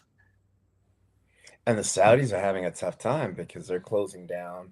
The Iranians are shooting down a lot of stuff, breaking up a lot of crap. They're losing trillions of dollars. Yeah. So they might actually have to pull out. Right. No. So let's see if this deal goes through or not. Because I know that they're saying Ellison, he might actually go broke. The Ellison family. Yes, because they said that on the radio on NPR today that if the deal goes through, that means they're going to be holding $80 billion of debt. And plus, they've also put money in OpenAI. Right. And if OpenAI goes, then they lose more billions of dollars, you know. So they might have to sell that TikTok stuff. Someone was joking that George Clooney should get together with a bunch of these other stars and just buy Warner Brothers. Yeah, just buy Warner Brothers. It's like, you know. Well, if they wait a little bit, they can get a better price. Right. So this deal is not done yet. So, you know, talking about corporate bullshit, you know. Yeah. Whatever. But so I think it's pretty funny, actually. I think it's hilarious. Yeah, I think it's hilarious. But see, that's the thing. Like when I know a lot of us were happy that, you know, Disney, all these big companies got big because we think, oh, it's going to be bigger budget, all this stuff. But looking back, bigger budgets didn't necessarily mean better movies. Right. You know, because a lot of times what happens is they'll bring in the producer. The producer usually runs away with a lion's share of the money. Right. And then the writer gets a little bit. The principal actors, the vehicles as they call them, the Tom Cruises and stuff, they make another lion's share. And, you know, lucky if the writers and the people who actually make the costumes and everything else get any money. Like in the case of Life of Pi, the people who did the special effects, they got screwed out of getting any pay. They did it basically for free in the end. Really? Yeah, there was. Wow. That's why they were protesting that Oscars when they were nominated for an Oscar. I didn't know that. Yeah, the FX people were protesting, saying, "Hey, you know, like this is being made, but we didn't get paid." And then there's the funny Hollywood accounting, like Return of the Jedi still hasn't turned a profit. Oh my God! Still hasn't. So what a loser of a movie. Variations of with all the variations that they've had, like the DVD releases, the the special editions, and then it's just like I think It's these like bullshit. these Big time companies bullshit. just lie through their assholes, and then they just keep getting tax dollar after tax dollar. It's like, oh, we're not making a profit. I think I've read somewhere that Gone with the Wind didn't make a profit until like the late 70s. Right. Because of What? I mean, VHS or something, or I don't know. Obviously, it's bullshit because total Gone with bullshit. the Wind was the highest grossing movie of all time until Right. Jaws, right? And it was also Yeah. the first Technicolor picture, wasn't it? Yeah. Well, one of the first, yeah. Yeah. So it's like that was like the biggest thing ever. It You're was. saying that didn't hit a fucking profit? Yeah. Are you fucking kidding me? It's like based on what information, Well, It's the Hollywood accounting. They know, where to. When I was doing some publicity stuff for Paramount, right, freelance. Mm-hmm. So I'd go up to you because my friend Fred was working there. So I'd go up there and get free shit and do stuff for them. So one day, one of the head of the publicity says, "Hey Tom, this is 1981, right? What we need VHS tapes because at that time it was hard to get them. Right. So go down to this company, or it was one of the storefronts down Manhattan, pick up like 20 VHS tapes for us." And he said, "And get a few for yourself if you want it." Right? So I Right. got 10 for myself, right? This is on Paramount's dime. Right. So when I saw the invoice, it was invoiced to Star Trek 2. Right. So Star Trek 2 paid for my blank tapes, which were $25 a piece in those days, by the way. yeah, that's right. Because not everybody had a VHS or a recording VHS. Right. It was expensive in the beginning. Yeah.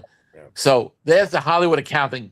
So anything that happens in the studio, if you go to lunch or whatever, or everything that is spent gets thrown on the budget. That's why Yeah. these movies make money. Right. Yeah. Exactly. Yeah. They and I mean, like, you got people walking away with millions. I mean, like, after how many movies do you make that you have to make as a producer like Spielberg? How many more millions does the guy fucking need? Right? I mean, you're walking away, and of course, then you see the graphics of suffering when you watch stuff like. But he's one of the better ones. He's He's one of the better ones. ones. But I just used him as an example. But when you look at something like Lord of the Rings, and you see the practical graphics with the computer graphics, how well it worked, and then Right. past that point, it's like, with a few exceptions, it's just like some of the computer graphics look like shit now. Right. Oh yeah, because they're knocking the shit out. Yeah. They're knocking the shit out. I mean, and also Peter Jackson is an artist, and he had Yeah. control. Yeah. So, and he was doing the effects also, his company. So, but that's the exception, right? Right. The rest of them is like, they're farming out to companies in friggin' India. How much control you're going to have, farming It's all it out, about right? maximizing the profit. So when they complain about, like, oh, this movie hasn't made back its money, it's like, and of course, that's not including the marketing, because then the marketing's got a whole other fucking scheme to it too. Oh yeah. Well, Marketing that's budget. it's $100 million, but then another $100 million for marketing, and it's like, what marketing? What marketing is doing it? There's a couple of ads on YouTube or something, and TV. Yeah, exactly. 'Cause I It's don't not think like in the anybody old hardly- days. Yeah, in the old days, like, they used to go out and they had press kits that everybody got, right. They used to do junkets to fly people out to the locations, to do interviews, right. They used to do things at movie theaters. I don't know, personal appearances. I mean, what the fuck do they do now in the marketing? Right. Nothing. And it's relatively cheap because back then, even today, we still get the posters at the bus stops, posters on the buses. Right. The ads before, but that's, the movie theater runs it. But Yeah, now we yeah, got YouTube, we got social media. That's pretty much free when it goes viral, especially for a Spider-Man movie. Like, right, exactly. I was reading, they were saying, "Oh, Spider-Man reached 1.7 billion." I'm like, it's Spider-Man, right? Right. Of It could course. be the crappiest Spider-Man movie ever made. It'll still It doesn't make money. matter. It doesn't matter. It's Exactly. Spider-Man, right? Yeah, that's the logic behind killing the Batgirl movies. Like, oh no, we'll take a tax break on this movie. It's only $90 million. It's not. We want to come out with $300 million movies, and Michael Keaton as Batman. Nah, no one's going to see him. J.K. Simmons as Commissioner Gordon. Nah, no one cares about him. Brendan Fraser as the Firefly. Just because the three of these guys won Oscars doesn't mean anyone gives a shit about these nobodies. So we'll just dump this movie. Oh, Batgirl's Hispanic. Dump the movie. Yeah, exactly. That's basically what it came down to. Oh, she's a brown girl. Dump it. Well, there was also an actor that was transgender. I'm sure that has something to do with it. This is too DEI, this Batman. They don't like people that are mixed. Like, oh, no. It's like, they're mixed. But what about Andrew Tate? There's a white father. Get rid of him. Well, Andrew Tate. See, the word should go out in the MAGA world about Andrew Tate. He's half black. Oh, no. And their heads will explode. Know. That's the crazy part. They all know. There's another guy who's actually mixed. Here, he's the Dutch guy. If you've ever seen the Dutch guy with the bleach blonde hair, he's totally freaking evil. He looks like sort of like an evil Magneto. Magneto is evil, but if you see, if you saw him, I'm not familiar with this guy. Yeah, if you see him, you'll know. But he's part Indonesian, and he's like full on totally into Israel. All that. I'll send you his. Yeah. I'll send you the picture. Yeah. Just Ray. And as soon as you see him, you'll recognize him. But he's part Dutch, part Indonesian. So he literally bleaches his hair blonde because he wants to make himself seem more white than what he is. He's not. I'll send you the picture. I just found it. I'll send it via Messenger, Ray, and you'll be amazed. Like, there's a lot of guys like that where you're like, what? Mm-hmm. Yeah. And they make it worse for the rest of us who are mixed on so many levels. Okay, so I'm gonna. And I'm mixed up too, but that's a different story. That's a different story. It's a different mixing. In other news, there you go. You see this guy. Very mixed. And I only found out from a lady who lives in the Netherlands. She told me, "Oh yeah, he's not fully Dutch. He's like part Indonesian." I was like, "What?" Yeah, just like I found out Van Halen was part Indonesian. Really? That guy? Yeah, Van Halen was part Asian. Yeah, he was part Asian. Yes. Yeah, this guy. Is this guy a politician or something? He looks like he wants to be a Trumpite. Oh, that dude's like creepy, man. He looks like a serial killer. Yeah. Is he like a politician? That guy? Yeah, he's a politician. That now I recognize him. Yeah, so he's one of these all right-wing politicians, along with the other assholes. Yeah, so you got a lot of these guys who you're like. That's what he looks like. He looks like Nigel Farage. Farage. That's what he looks like. Did you guys? Speaking of Nigel Farage, did you hear he's running up against the guy with the trash can on his head? Yeah, Buckethead. Buckethead may win. Lord Buckethead. I think it's Lord Buckethead or Lord Binhead. Whatever. Yes. Lord Binhead. Yeah. Lord Binhead. Lord Binhead took over from Lord Buckethead. Yeah. Lord Buckethead retired. There was another guy. All of and this is Binhead. Yes, with the thing on his head. And the bin is winning. The bin is winning. The bin is winning. Oh man, it's like that's why I love the UK. This is like, only they could get away with this shit. Yeah, I couldn't see that here in France. Yeah, or the United States. They're too serious. Actually, in the United States, we have taco orange head, so that's just as bad, Yeah, but let everyone know the joke. We got it here. We got it here. You saw it here first. Oh my goodness.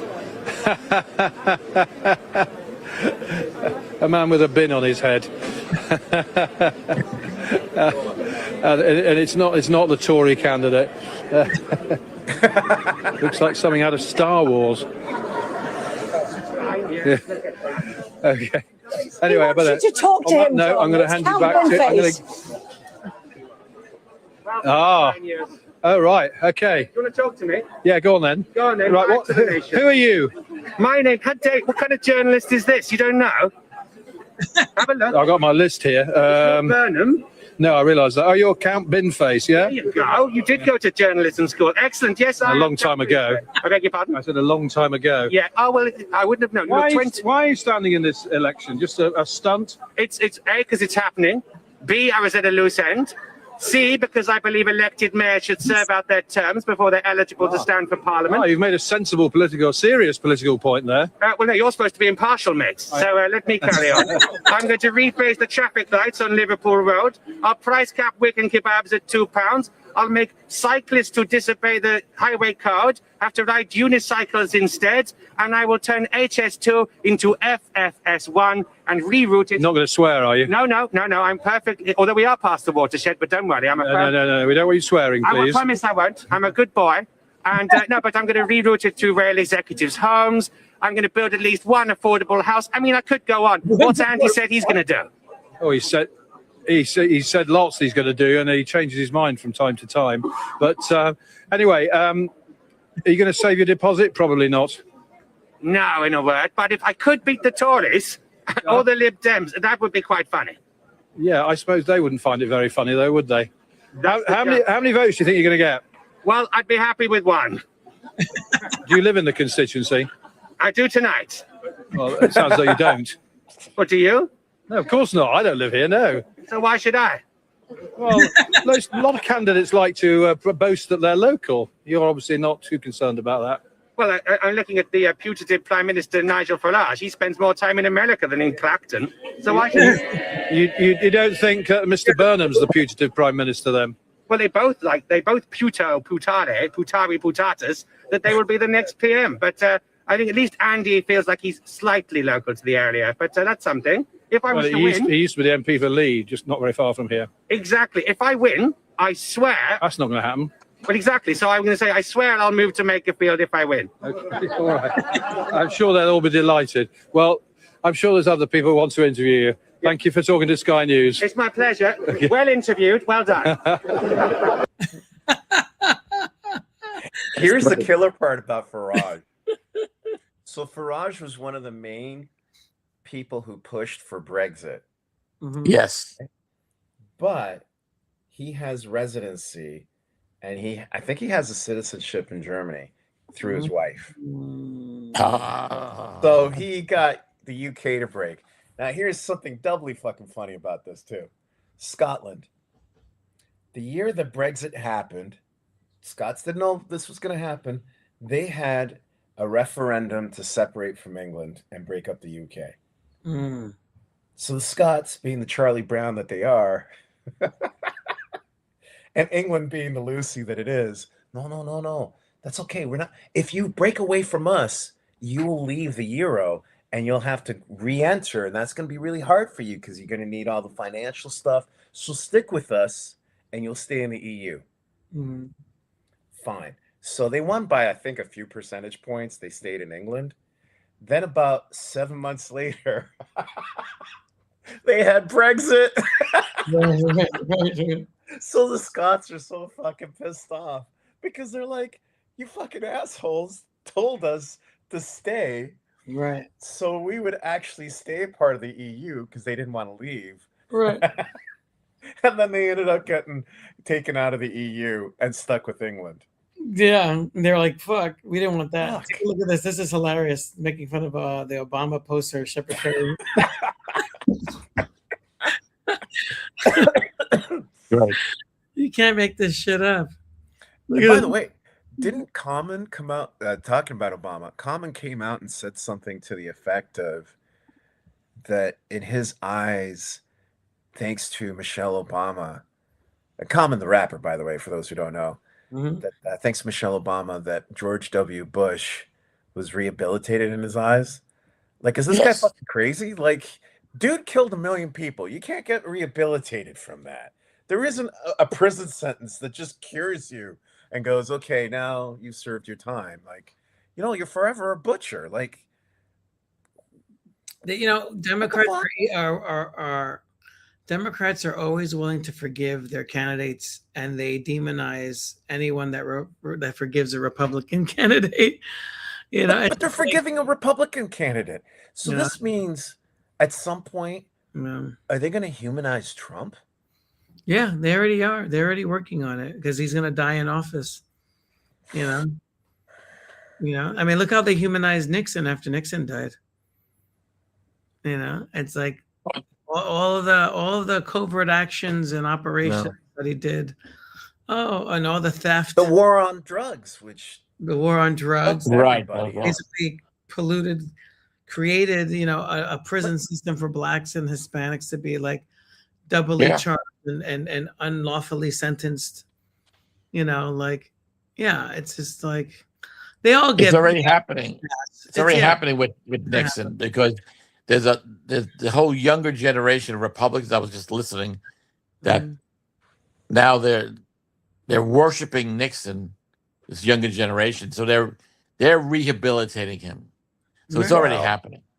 Wow. And then even Biden, they'll be like, oh, he's got cancer in the bones, he's dying. Let's pray for him. Fuck that guy. I'm sorry.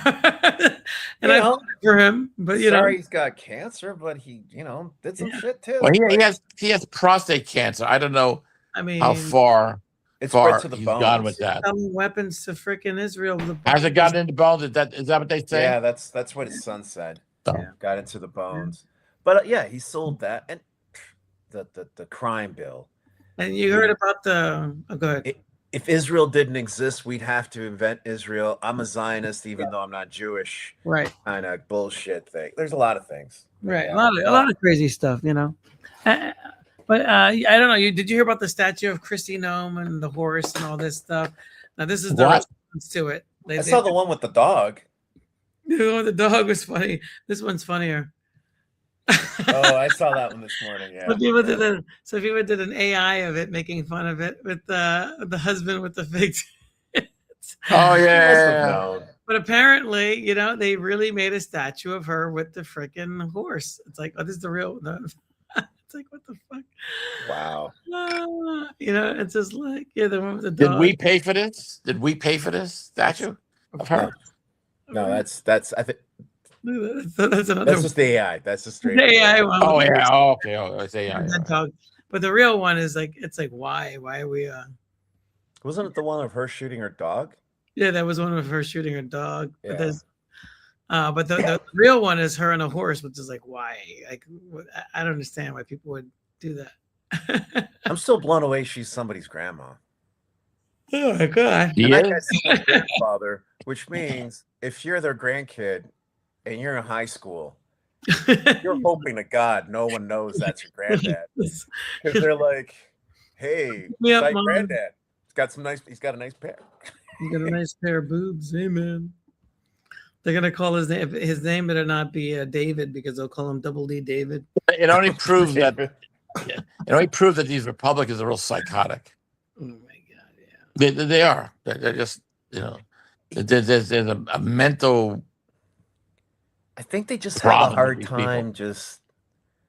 They have some sort of sexual messed upness to them that they don't. So they're all want in the to closet. admit. Yeah, they don't want to admit to it. And I think if they did, they'd probably be better people. Right. Well, they could. Not all, But they're of not. them, but most of them. They're not better people. They never No. could be better people. They're all greedy. They'll never be better people. Fuck them. They're all greedy son of a bitches. That's why. Yeah, they are. That's the part, the greedy part. Yeah, the greedy part really kills them. Yeah. Yeah, they're all Disney stockholders. That's why all the Marvel artists get like $5,000 when their character appears in a movie. Yeah, they're just Wow. out of touch with real life. That's I Real always life. wondered, like a lot of those people who went to the guillotine who were like, holy shit, how did I get here? It's like, Well, let's see. let's Let them see. eat cake. They're doing So you're serving cake instead of meat. Exactly. Not taking care of the poor might get you to the guillotine. Well, if I was one of these performance artists, I would set up in the a big model of the guillotine in Washington D.C. I just leave it there. Yeah. Just leave it there. I just let people comment on it. Leave it there as a historical monument, just to remind everybody. Shit goes. And then there's this. This is the scary thing right here. Like the next video, this one. I don't know if you guys seen this video.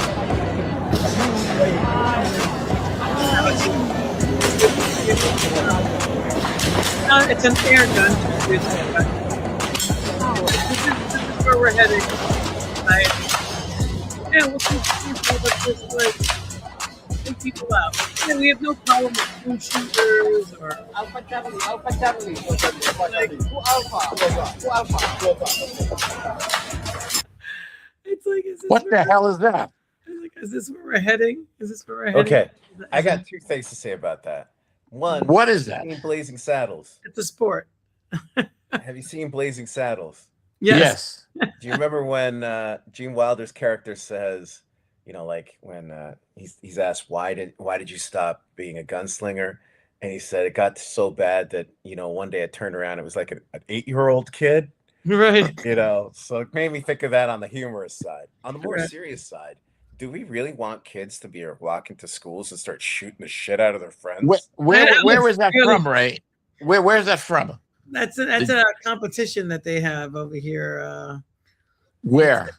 It's called Championships, the THPSA 2026 Action Air Championships, Level 3. But where was it located? That's what I want to know. Oh, the town. Let's see. Yeah. It's got to be Texas. Yeah, it's probably somewhere in Texas. Central Rama. If you're interested in sports or a hobby, come visit. Like what? That doesn't. Yeah, you have to look. That's deep. crazy, man. It's like what the hell? Yeah, I mean it's good to teach kids survival skills, but she's kind of young. What's the recoil? Although I have seen some. There's a video of that one young blonde kid, and Right. she's got 2 guns. Have you ever seen that one? Yeah, She's got the Yeah. pigtails, she's got the earpiece, and she's sitting in the middle of the woods, and Yeah, she's she's- shooting. I'm like, I think her father was Russian, right? That one, like something like that. whatever. Don't mess with that kid. And then we got a Just new Lego balls. video from Iran, which is fun. That's Oh, your aunt's kicking our ass. Oh, yeah. that's always fun. We got this little Lego video. Oh, we got a new one? Let's see it. got bots, but he don't got bars. Elon got rockets, but he don't got stars. Elon got cash, but he don't got soul. Elon got swallowed by the MAGA hole. Elon got memes, but he ain't that guy. Elon got smoke every time he lies. Elon got scared when the curtains rose. Elon went back to shadow mode. Elon got bots. You heard Yeah, this you heard about that, right? the rocket hitting Right, him? yeah. Crash. Yeah. Right. Is that Like, whoops. Is that- Whoops. He's such a fucking tool. So the rocket made it Oh. all the way to the moon and crashed on the moon. He's such Right, a tool. right. He's such a tool. He is. And when he talks, he sounds like first year college. I'm high, and I really don't know half the shit of what I'm talking about. But I'm just talking, Right. and I'm gonna try to make it make sense, kind of thing. Right. It's like, dude. But I'm only here because my daddy paid for it. right. With apartheid. Brought to you by apartheid. He even Brought to you by Emerald Mines. think of all the things he's ripped off. So you remember when he shot out that car into outer space? Yes. Yes. Yes. That was totally heavy metal. Yeah. Fucking ripped Oh off my heavy God, metal. yes. It was like Yeah. You're right. He got nailed You're by right. another guy for robbing the designs from iRobot. right. The guy who designed it's like, the fuck you doing stealing my designs? Yeah. He stole the SpaceX rockets from a movie. What movie is that from, Tom? Oh, Rocket Ship XM from 1950. And the uniforms too is from another film, right? Everything he steals, right? Yeah, yeah, Can't yeah. you just pay a If you look designer? you look at the clips of Rocket Ship XM, it's the same fucking ship No originality. Yeah, from nah. 1950, and a 1950 low budget B movie too, Mhm. starring Lloyd Bridges, though. It's actually a good movie. It's a very good movie, actually. You But might be just telling it's us like that's all Hollywood. Because it's like CGI. yeah. And Grok, the name Grok comes from a Robert Heinlein novel, science fiction novel, and they used it as a phrase with Star Trek fans. I Grok Spock, right? Yeah. And all these guys are all like sci-fi geeks, but they are all on the dark side. So the company that what the fuck is his name? Palantir? Palantir owns, right? There's a called Praxis, right? Right. Praxis is the Klingon moon that exploded in Star Trek 6. That's right. Right? Right? Yeah. And the supercomputer that fucking Musk uses, right, is called Colossus. The movie Colossus, the Forbin project about the computer that takes over the world. So what are we dealing with here? Are these guys all like on the spectrum or something? These are the, you know how you were talking about the fans earlier who actually produce stuff that, you know, fans like? Right. They're like the fans that don't produce stuff that people don't like. And they Right. got too much fucking money. Yeah. Right. You know? Right. Yeah. Nobody has written an article doing this connection with the sci-fi world with these guys. No, they haven't. They haven't. I mean, You know? There's your assignment, Tom. Yeah, there you go. There you I go. guess so, yeah. So someone guess so. Elon Musk years ago saying like he has enough money to end world hunger, and Yes. he was like, "Well, how much would it cost?" And they told him the price. I think it was like they said 11 billion or something like that, and he was like, "Oh, okay." And then like a few days later, he bought Twitter for the $11 billion.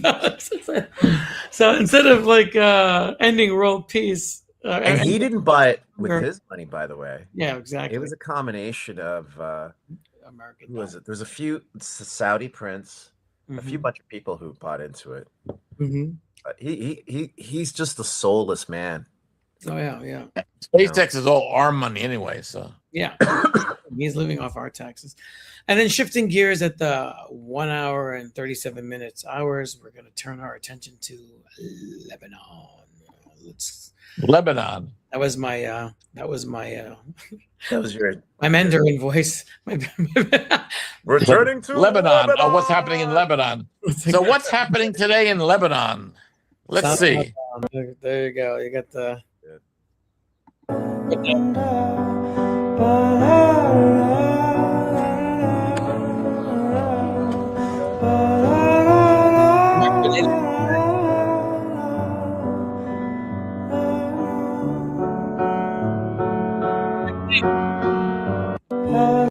it's like, whoa, what the hell? It's just Yeah, was it's like all God part of would the Greater Israel Project, right?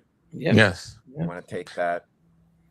I mean, we should call it the Greater American Project because it's we are doing that. Well, Yeah.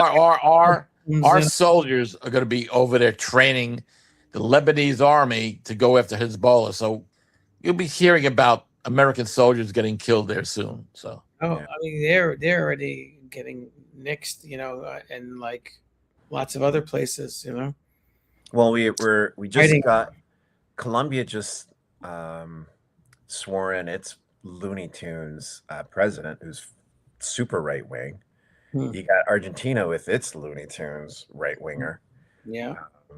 You got a whole bunch of different Latin American countries that we've been pushing to the right. Venezuela got taken over by us, Right.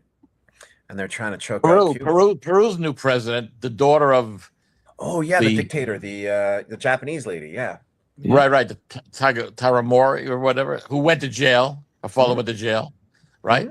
So she's going to be the good one, though. She's going to be the good one. No one ever, not that much, yeah.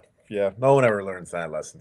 But talking about Lebanon for a minute, I was thinking about Lebanon the other day because I was watching on YouTube one of these 1960s Euro spy movies. Right. A lot of them, these rip-off James Bond movies, a lot of them were filmed in Beirut and Lebanon in the 60s, right? And you see Beirut as a beautiful city. Beirut was called the Paris of the East, right? Mhm. And so this particular movie, it wasn't bad. It's called the Man on the Spying Trapeze. It's on YouTube, but it actually wasn't bad.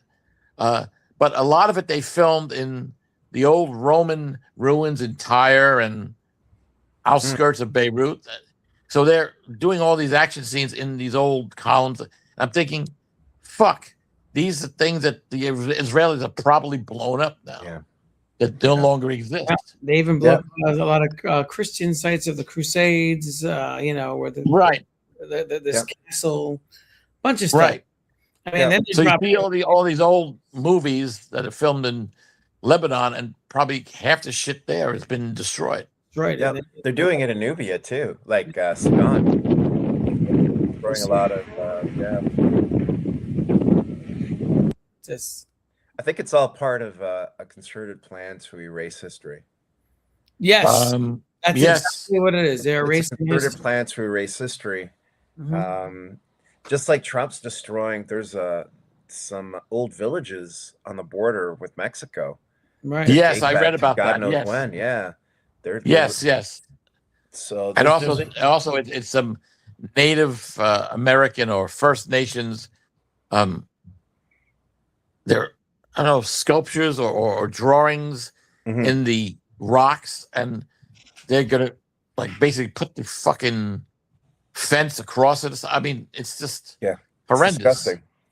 It's horrendous. But wasn't all this in 1984 by Orwell Yes. about We're erasing history? Well, yeah, it's What- rewriting the language, erasing history. Yeah. And I mean, you look at colonialism. That's what colonialism did.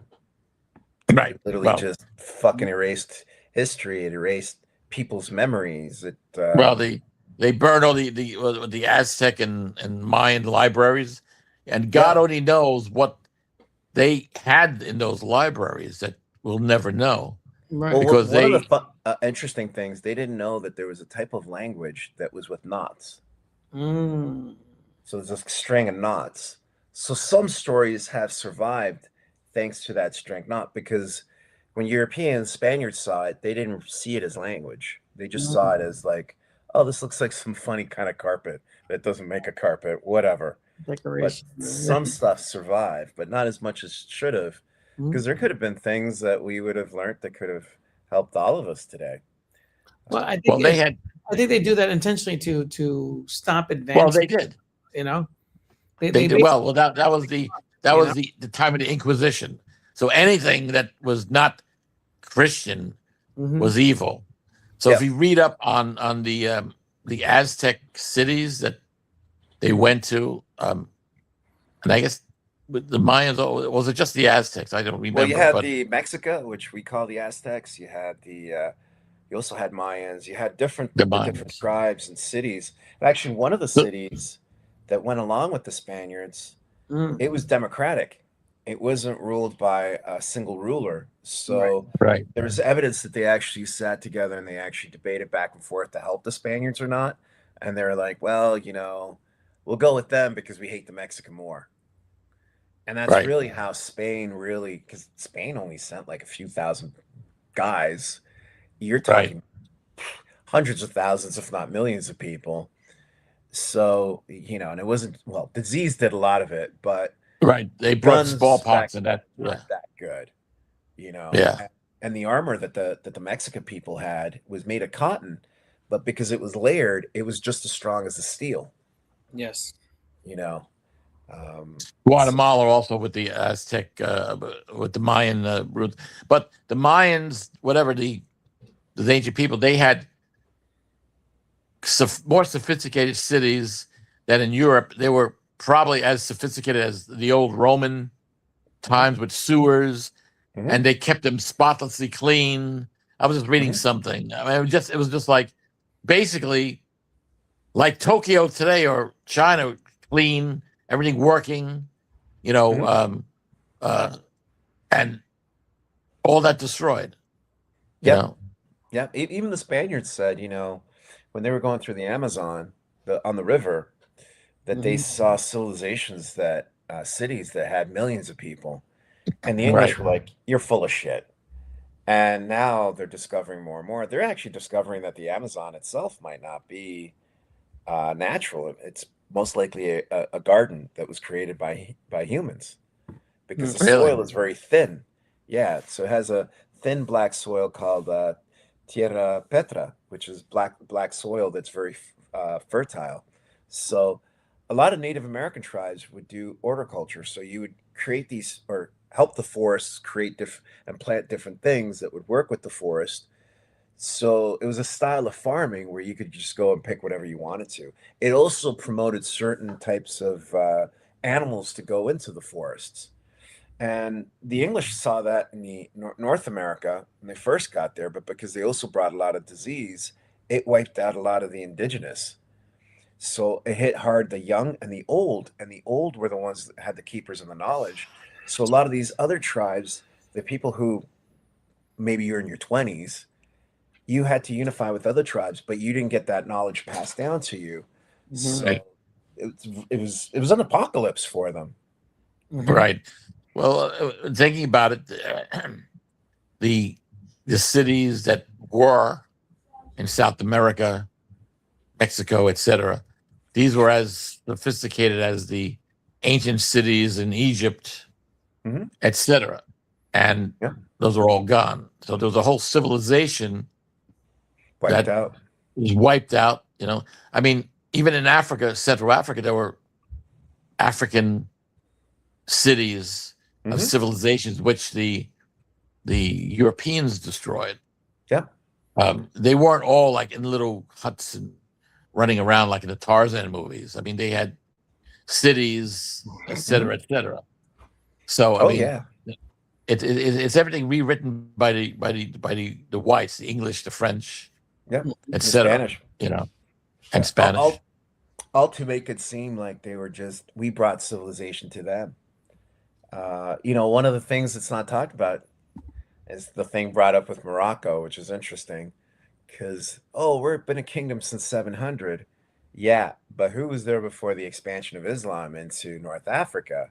Right. If it wasn't for Morocco, the Shanghai kingdom in West Africa, which was very strong, they took down the Shanghai kingdom, which left West Africa exposed to being sold off into enslavement for the transatlantic slave trade. Added to the fact that there was actually the Arab slave trade, which went from North Africa. Morocco was the center, and it went to the Middle East. That's why you got black Palestinians and black Iraqis, and that's never talked about. So I always get very kind of a little bit like, oh, you're going to talk about decolonization in North Africa. Oh, that's going to be a fucking mess. Also, a couple guys here. Did you guys hear about what? I was gonna say, did you guys hear about the Barron Trump dating a transgender girl in NYU? I've heard those rumors. Yes.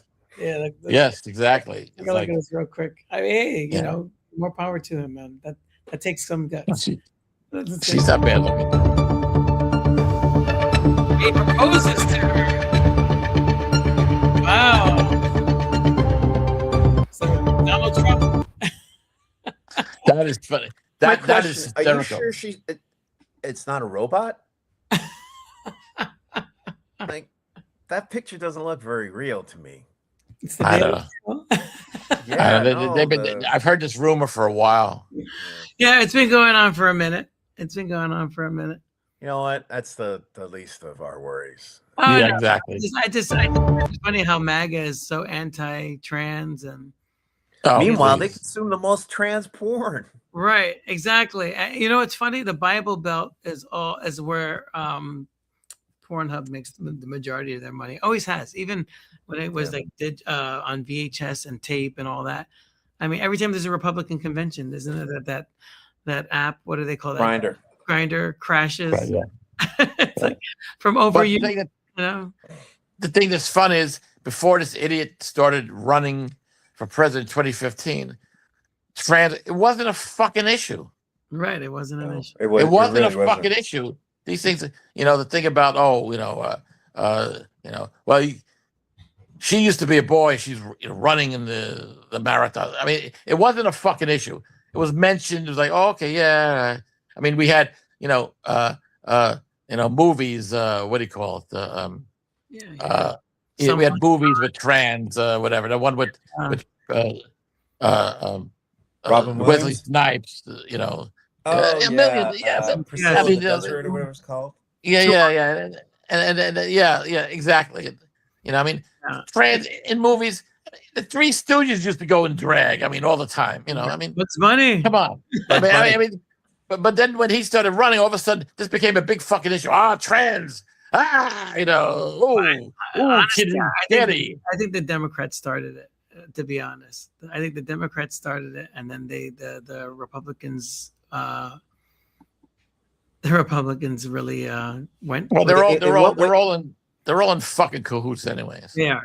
Yeah. You got. Do you guys remember the? This is one of my favorite Looney Tunes, of the coyote and the dog, and they're going to work, and they're like, "Hey Bob, hey Fred, how you doing, man? Yeah, all right."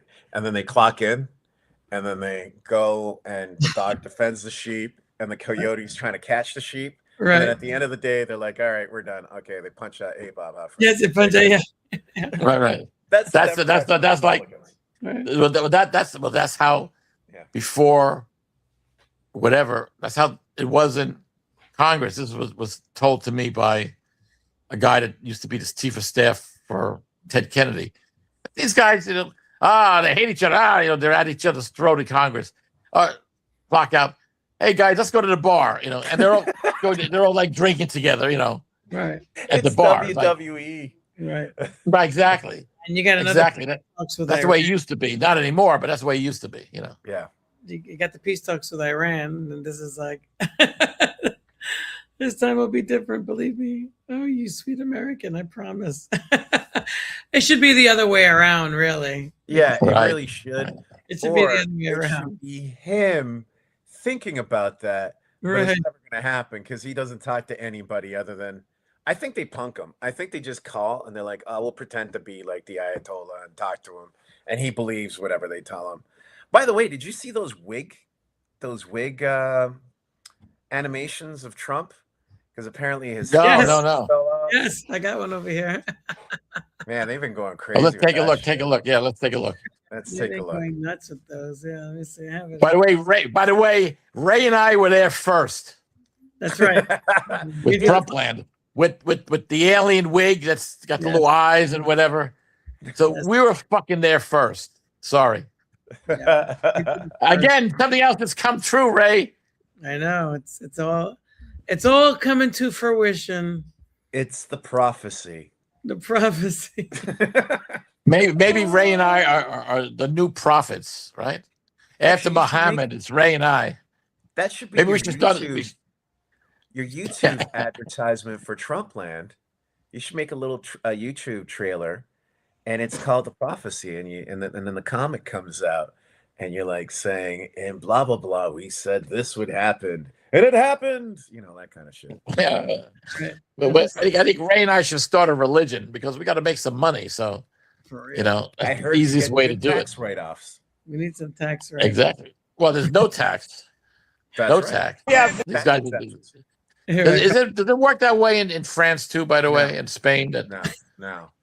We basically have two countries that have been fighting so long and so hard that they don't know what the fuck they're doing. Do you understand that? We basically Muslims have the best. we basically have two. That's great. That's great. There's a bunch of them. That's great. Then there's Flock of seagulls. Did you see the Bon Jovi one? The Cure. That's my favorite. With the kid? Yes, the cat. Oh, that's great. That's great. Look at that one. You ever see pictures of his mother? His mother looks like that with the hair. Oh yeah. Yeah. His mother's scary. Like that. Yeah, he looks like his mother there. Yes. Wow. That's great. Oh my god. The earring. Something you got the Don Jovi? Let's see. Robin Noodles. The Oompa Loompa. Oompa Loompa.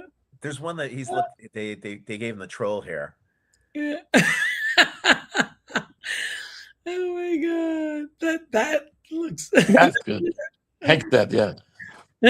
That is too fun. He could get that one. Yeah, he could. He got. Look at there's so many. L'Oreal. No, God, there's so many. This is There's a troll one. Carrot Top. Oh, that's great. That's great. They should sell that one. Wiggy. If you saw the Don Jovi, Dude, I mean, I haven't seen that one. Let's see. Look at the birds. I think I got it. I'll send it to you. Don Jovi's hilarious. Don Jovi. Oh, this is scary. Oh, that's the mother. Yes, exactly. Yeah, that is scary. Exactly. That is scary. That's. Oh, that's scary. That looks like a testicle. Oh my God! Yeah, not a healthy one either. Is this it? No. No, I gotta send it to you. Here you go. This one. Just send it to the Don Jovi.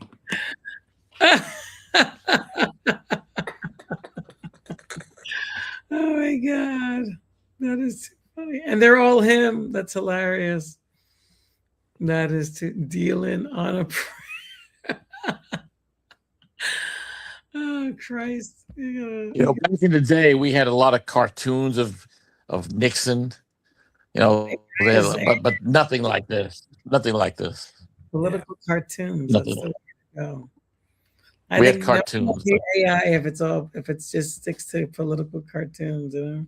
Yeah, because it's like memes. They're fast and quick. Yeah, exactly. Fast and quick. I think if they, and I know that they can figure out how to do it without wasting all the water. I think those big data centers. The ocean. They have to go. They have to do it in the ocean. The Chinese, they have it under the ocean. Yeah, right. And plus, they don't use as much energy as we do. Because I know from DeepSeek, you can download it, you can use it offline. So it's. I think a lot of it has to do with the fact that they're like, oh yeah, we need all this money, and they're not even completing most of these data centers. So they're doing it just to basically rip people off. And again, kind of like, Hollywood accounting, they're running with the money somewhere. They're not really making shit. And exactly. Pops will be like, they're buying where the money went. and dirty women. What's that? Well, they're spending it on cocaine and dirty women. or dirty boys. Or dirty boys, with the grinder. But right, exactly. But they're also using up a lot of farmland. So they're going into the hinterlands with these hillbillies are making deals, and they're using up our farmland to put these fucking Manhattan size. I mean, I just can't fathom that they want to build one of these centers the size of fucking Manhattan. I just can't. I just can't fathom how that is possible. Our grid can't hold it. Our grid's falling apart. Wouldn't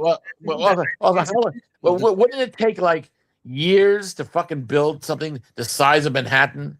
That's the one that idiot O'Leary in Canada wanted to build in Utah. Wouldn't take like, I mean, it takes like 20 years to build a fucking whatever. Yeah, it would take like 50 years to build something the size of Manhattan. Yeah, and then you're talking hard drives, RAM. You're dealing with the wires, a lot of copper. There's a shortage of copper. Who's going to make the fucking chip? Well, how many? Take us back to the. I mean, like Iran. There wouldn't be enough chips to make for the size of Manhattan. Yeah. And then the thing is that equipment has to be replaced every 4 years. Right. So, and then there's a shortage of RAM. Right. So all the electronics are costing more. That's why I was saying there's got to be a more decentralized way of doing it. But they want a centralized way, so they charge us through the fucking teeth, right? With these like back in the day, computers were the size of warehouses. Like what our computer does now, would have taken like three blocks in Manhattan, right?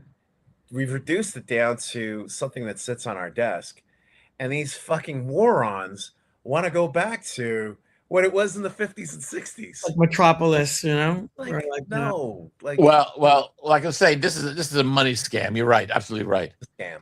Absolutely right. This is. I mean, what they raised what, like $1 trillion fucking dollars for this shit, right? Right. That's like, that's like more than half the countries on the fucking planet. It's $7 trillion the venture capital has put into it. right. And it's like they're saying that $7 trillion dollars. That's like the capital of half the fucking planet. right. And It's like Earth plus. exactly. Earth plus, Earth 2. Yeah. Yeah, there's one called the Matrix Data Center campus in Texas. It's 18.7 billion, 3 gigawatt hyperscale AI infrastructure development spanning 392 1,677 acres in Sulphur Springs, Texas. It's like, why? 1,000 acres. So that's how big. That's Yeah, I'm trying to figure in miles. How big is that? 3,000 megawatts, and with the initial phase to deliver 400 megawatts to 800 megawatt blocks. But this isn't built yet. This is what they want to build, right? It's there already, but they're trying to expand it. So 2025 was a breaking, and they're basically trying to keep going. They're keep expanding it. They're building it. But this is like, it doesn't make any sense, Well, what I want to know is why don't all these centers have solar panels on their fucking roofs to produce their own energy? Right, and then the water is not even going. That's a good question. Cycle. It's not even going. Why do they have solar panels there to produce their own goddamn fucking energy? Right. Because they're If going with Ray gas. can have a couple of panels that get covered in snow, but for this house, right? Right. For his house, because I'm in Somaliland right now, so for his house, I'm living in Somaliland actually, guys. Anyhow, if he can have a couple of panels on his house, how come they can't have a Manhattan-sized fucking panels on their roofs and just produce all that fucking energy, right? Right, and then they can design it where it's in line with the ecosystem, where the water that's used goes back to the cloud system, and gets recycled. Like, Why can't the water be recycled? Exactly. Because they seal it. It's locked in, Because they're doing everything on the fucking cheap. That's why. Well, and here's the thing, I'm stupid, too. DeepSeek can go offline. Yeah. That means you have it centralized you have it on your phone, as opposed to you're having to communicate with something far away for it to do it on your thing. Right. There's so much stupidity here. And here's the other thing. There are people who are going and gutting and stealing these empty data centers. Right. So there's a whole heist thing going on where they're stealing the copper, they're stealing the hard drives. Good. It's just like, well, these things the size of Manhattan, what they would need, like the NYPD size couldn't fucking control it. Right. Yeah, the great part is if you take out like sections of it, I don't know how well connected these things are, but that starts to lower the whole computer power to this shit. Because it's like taking like components out of your own computer. I mean, granted, much bigger. I just came up with a science fiction book idea. Okay, guys, and you guys can draw it. I'll come up with the ideas. So they build a Manhattan-size fucking center, right? Right. So all the homeless people. This is like in Logan's Run. All the homeless people start integrating in there and starting to live inside the fucking data center, right? How are they going to find these fucking people, right? Right. And they start living, like people living underground in tunnels in Las Vegas. They start New York. living in the fucking data center, or New York, exactly. Yeah. What's to stop fucking people from doing that? If it's that size, right? Yeah, that's why they were bringing those stupid robot dogs. Right. But I'm like, all right, so you got a robot dog, but if someone's like a pro who's going to rip this stuff off, I think your idea is great. Like if you got 5 or 6 people, you can overpower one of those things. It's not like, well, especially if they're not armed. If they're not armed, you can just get a couple of sledgehammers and just like fucking even if they are armed, if you're poor enough, you're like, fuck it, I'm dying anyway. I'll take the fucking bullet for you. You go take it, right? Right, If you're exactly. homeless. Exactly. So I mean, yeah, I mean, there's loads of possibilities here with these centers. You know, It's there's insane. loads of possibilities. It is insane. It's insane. Yeah, I mean, this is we have a little cartoon to share. This is like an AI. It's a little AI cartoon we can share that kind of shows where we're heading. So I have a question for you guys before you show that. I just thought of this. Yeah. What if we find out that Trump never existed, that he was always AI?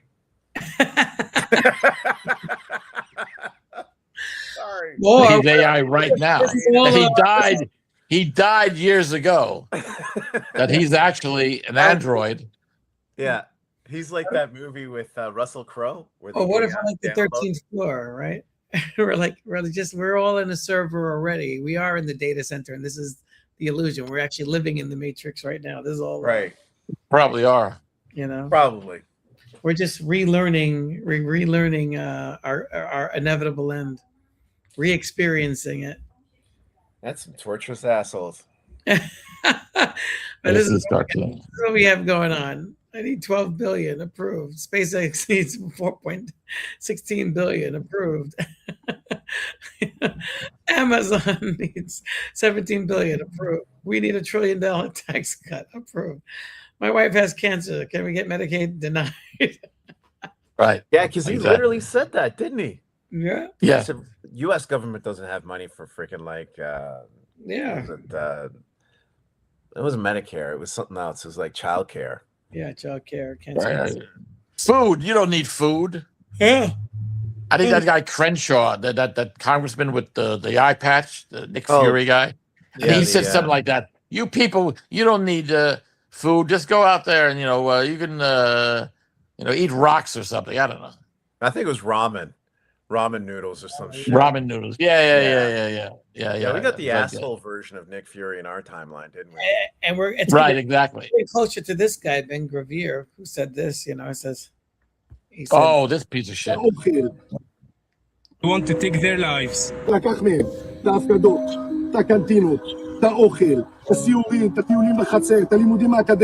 like he should be running a deli. Okay, so do you want pastrami on rye or what? Public statement from. He's basically admitting to genocide. Take everything from food, everything. Just that guy Gravier looks like he should be running a deli. So you want the pastrami or you want the corned beef? I'll give you. You want pickles? They got the pickles on the table. I wouldn't need a sandwich from him. No. He looks like he should be working at the friggin' Carnegie Deli or something, Yeah. Jesus Christ. We have no milk here. We kosher. If everyone's a real kosher deli, there's no milk. They have the fake creamer. For your coffee. And then for our MAGA followers. Oh, there you go. I have to say, on a design sense and a fashion sense, that the old fascists definitely knew how to dress. What the fuck's up with the baseball cap? Well, they had Hollywood. They had Hollywood designers designing their uniforms. Yeah. Well, listen, the three of those guys there, the other two guys can outthink Trump like with their pinkies. Yeah, I hate to say it. For sure. Yeah, it's true. It's true. And Mussolini got the trains to run on time. Right. Yeah. He got rid of the mob. It's true. He brought the mob back. He got rid of the that's mob. true. As much as I can't stand him because he's a fascist, but fuck, he got rid of the mob. Exactly. Which we could do here easily, but we're profiting too much from it. Oh, well, yeah. Tidbit. Duh. Yeah, exactly. Tidbit I found out about Maloney. She's the lady that is the president. Right. Yeah. Prime Minister of Italy. Yes. Her father, 30 years ago, was arrested in Spain for drug trafficking thousands of kilos of cannabis, Morocco, to Spain. He served 9 years in jail, and he died in 2012. So I think this whole Schengen thing might actually be a personal vendetta for her, in my view. Right. And there goes your ramen guy right here. Oh, that's the guy. Yeah, that's him, Crenshaw. What did he Hey, say there? Fury. What's he saying? Basically, Stop whining, get a job, eat ramen. I'm like, yeah. This guy is like a regular guest on Bill Maher, by the way. I love this. Let's get right in the patch. Fuck this guy right in the patch. Exactly. The comments are always better than the actual meme, you know? Well, Yeah, Bill the comments Maher are has gotten Bill Maher has gotten worse and worse. He can't sounds like he should be like a writer for like the Republican Party now. I mean, Oh my God. He became. I mean, it's like Apparently he's obsessed. I don't watch him. So apparently I found out he's obsessed with Mondani. yes. He did the whole thing last week. I watch him because on Friday nights after, usually it gets pirated and a couple of guys in Vietnam throw it on YouTube. Mhm. So for a few hours you can watch it on YouTube for free. So that's why I watch it. I don't have it on HBO. Aside from that, I wouldn't bother. But but I just find he's gotten worse and worse as time has gone on. It's just, He assumes some dumb shit. Like he was talking to John Leguizamo. By the way, I have my things with John Leguizamo. He keeps saying he's Puerto Rican, but apparently he's not Puerto Rican. He's Colombian. He's Colombian. But whatever. He's mixed. He's mixed. He's mixed. Wait, he was But- supposed to be in the. He's supposed to be in the fucking Odyssey movie too. Who the hell did he play? He was the blind guy. He was. Oh, really? He's his best friend. Yeah. Yeah. He's a really good actor. He is. But he was with Bill on that stupid other show that Bill has. And Yeah, at random. Bill said something about potatoes being from Ireland. Right.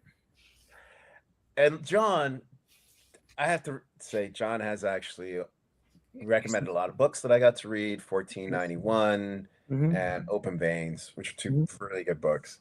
And John's like, the Irish didn't have potatoes. Native Americans gave you fuckers potatoes. Right. And Bill Maher was like, huh? I thought this was just standard knowledge. The Bill Maher's an idiot. Yeah, he is. I don't. Actually, I didn't know that, but okay. Yeah, I didn't know yeah, that, it was- but okay. Yeah. It was Also, it was- tomatoes. and Italians didn't have tomatoes until they were brought up. So the older pizza before 1492 had no tomatoes on it. You know, they had anchovies, but no tomatoes. corn. Well, I guess you had olive oil. They had olive oil, they had cheese, they had mozzarella cheese. They had all kinds of cheeses on it. Mozzarella, mozzarella, excuse me, Sound like mozzarella. do the right That's- thing. Where's the mozzarella? Put some mozzarella on there. So they had everything else but, so when you go to the pizza shop now and they have all these white pizzas without sauce, that's how the pizza was back in the day. Yeah. There was no Pizza was sauce from on it. France, Yep. And that's Pizza why was when you from watch Crete. Lord of the Rings, From Greece. but even Lord of the Rings. they had pizza too, right? They got Yeah. the. or chocolate. Yeah. No one had chocolate. Mhm. Didn't have That's chocolate. right. That's why when you watch Lord of the Rings and everyone's like, oh, we can't have black people in Lord of the Rings because that's not accurate to the time. I'm like, motherfuckers didn't have smoking here. Right. Like smoking came from Native Americans. One, so no pipes. Two, when they're always talking about fucking taters, those are potatoes. Right. Potatoes. But wait a minute, that's the other thing. There can't be any black people in Lord of the Rings, so that's supposed to be a world of thousands of years ago, millions of years ago, whatever. Weren't there Without black people from like, but weren't there like black people like the first humans or like the, Yeah, exactly. from like But of course, Africa? it's written by a dude from South Africa. Is Right. Tolkien from South Africa? Yeah. Yeah, he's originally born in South Africa. I don't think he was necessarily racist per se. I mean, like, I think maybe he was. Because Well, he I don't did make- remember the book specifically saying that they're white only. So That's so- right. He kind of left it open. right, they left it open. So it's all these other people who years later they're drawing it, whatever, blah blah blah blah blah. You know. Mhm. Yeah, yeah, absolutely. And it's just kind of like you look at it, you're like, well, if you're gonna be that strict, then what the fuck do you have potatoes and smoking. Like, I mean, Right. you know, it's just crazy. Right, exactly. Also, we're living in I think it's a world of ridiculous. morons. Yeah, Americans are just dumb because it's Stupid. I watched that Amazon show that the rumors online were like, oh, they're making Gandalf a woman. Oh, they're doing this. It's like, no, they're not. It's like it's actually a better show at the movie. I feel like the TV show is better than the movie. I could see that. You know? I could see that. Actually, a lot of movies should just be TV shows. I think that's what's happened because you have more time to develop character. Well, yeah, the Marvel movies, they should be TV shows like the DC Supergirl, whatever. I mean, you had more, you know. I mean, you get Superman once every 4 years. I mean, you got a weekly show and you got adventures or whatever. I mean, yeah, exactly. These superhero movies, it's ridiculous that they're, you know, they should be TV shows because the storylines. I mean, you know, what Batman. There should be a fucking Batman TV show with the cartoons. Yeah, I always thought there should have been an X-Men show with the cast from the movie. Having Patrick Stewart to develop the X-Men. Just having these short films that don't really say much. It's like it was because I'll say one thing, like the Netflix movies, I can't stand, but I really actually enjoy the series, and I think the writing is just different because you're just able to explore the characters better because you have more time. Right. I just saw one on Amazon, which, you know, I was just scrolling through it the other day after Batman, watching that whole thing, and called Ride or Die, and it has so it's the woman from my mind is going blank. What the fuck is wrong with me? The woman from the show about the guy that goes to the soccer team in England. Please help me on this. The name of that show, the popular show. Luther? She's a tall blonde woman. Oh, Charlize Theron? No. What the fuck is this show that's on about the American that goes over and coaches the football team in England? You're talking about we're all show. losing. We're all screwed. Yeah, I know what you're talking about. Yeah, but we're all fucked. Yeah. He was anyhow. He was an SNL. Anyhow, she's a very attractive. He's a coach. He's a coach, but she's like the owner of the team, and she's actually a 6 foot blonde. Yeah. Who looks a lot like Honor Blackman, who played Pussy Galore. But anyhow, she plays a secret agent in this thing.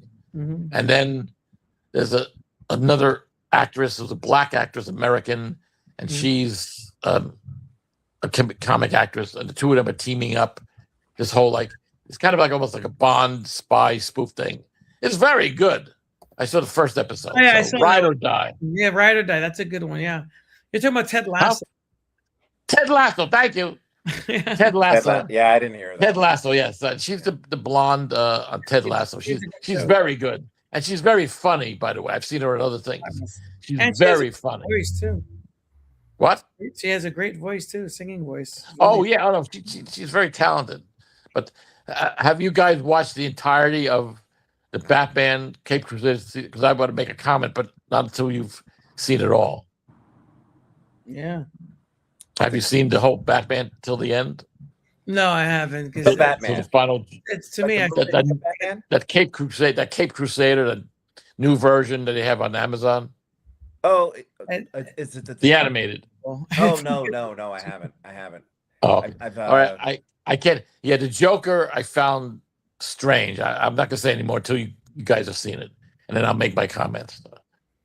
Yeah, I started watching it, but I'm just like, it's so. It's quite different than what I thought they were going to do. It's like, strange, but everything has been kind of strange because I think J.J. Abrams is involved with it, and he's the man that wrote the Superman script that had Krypton surviving.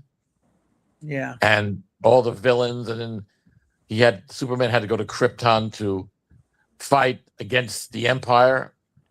Basically, it was a Star Wars movie. So right.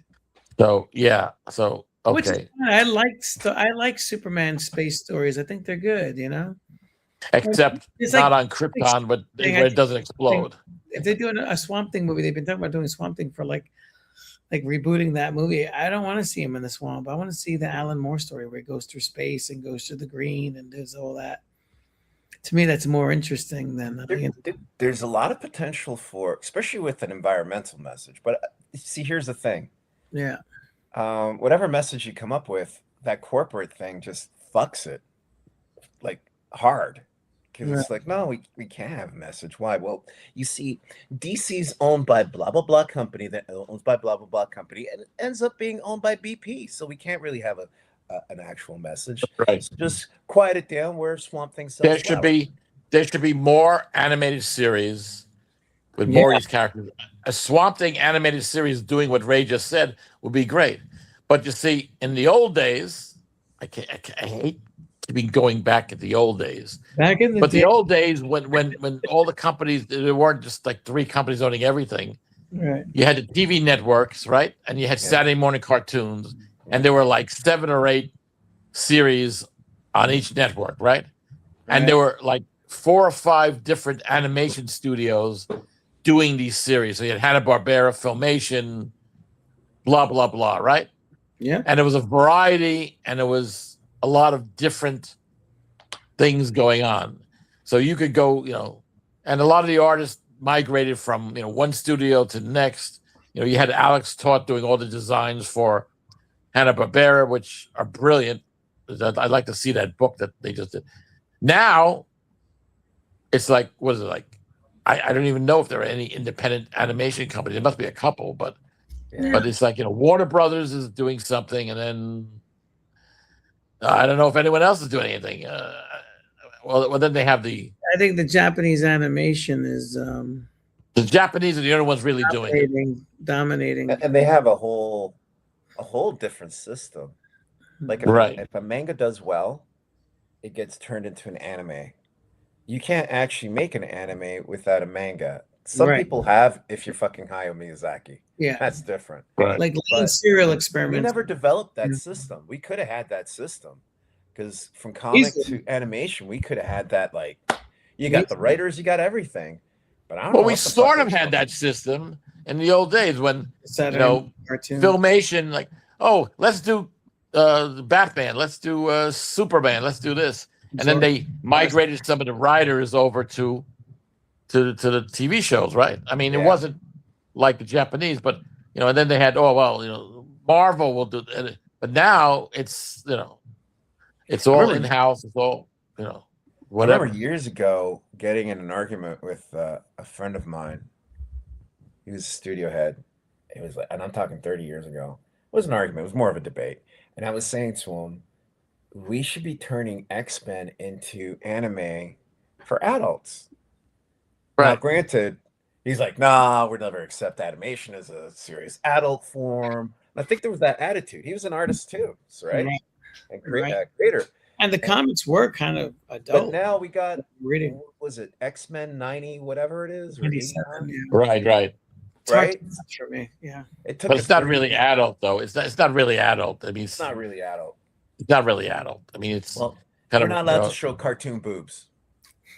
Right, exactly. Meanwhile, when we were kids, Howard the Duck in the theaters showed ducky boobs.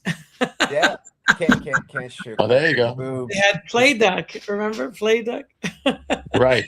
I mean, a lot of people hate on that movie compared to Guardians of the Galaxy.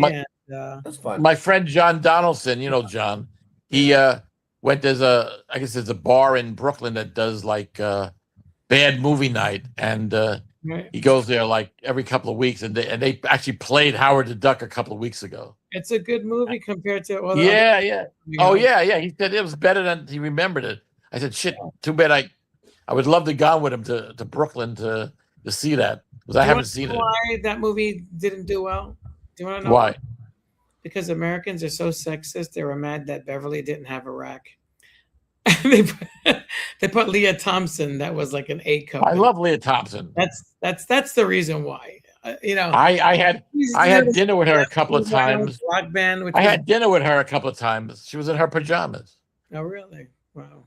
Well, I went out to I went up to Johnstown, Pennsylvania on an assignment when they were shooting All the Right Moves. That was like Tom Cruise's second movie, right? Oh yeah, yeah. So I went out there for like 4 or 5 days. So I was embedded with the crew. So they rented out a restaurant, and that's where everyone ate. And so, you know, a couple of times because the motel that everyone stayed at was like within walking distance.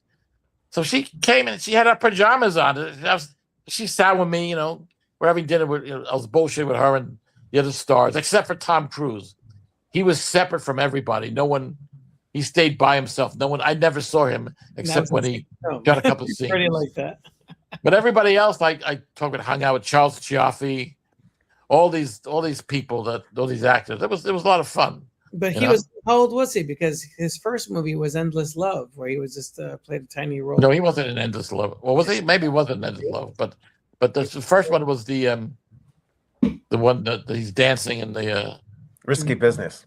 Risky Business. Yeah. This is the second movie after Risky Business, which is interesting. I don't know if you guys noticed. Yeah, so his head must have been really big. People talking about probably the Mandela effect. How do you remember him dancing? What was he wearing on his face? Do you remember? I don't remember anything on his face, but sunglasses, right? Sunglasses. I bet you didn't. I bet you didn't have it, right? Now all the trailers have digitally removed him wearing the sunglasses during the dance. He has no sunglasses on. It's Just like kidding. No, I'm dead serious. This is the Mandela effect. It's like, why would they do that? Why are they changing little things like that, like little details? Just like you can't find a picture of Richard Simmons with a headband. Most of the images on Google, they've digitally removed his headband from his videos and all this other stuff. It's like, why are they doing this? Well, you know what? Go ahead.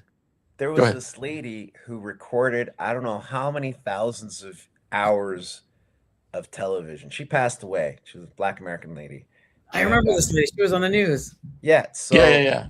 I'm sure she's got the video. Whoever's taking care of her shit, she's got the original commercial with him and the fucking sunglasses. Yeah. I never watched remember that. Sunglasses. I saw that movie a lot, and now he has like no sunglasses. Yeah, I know. I remember him with the sunglasses too. Yeah. Yep, it's gone. Yeah. Well, there's also a debate about the Mandela effect. There's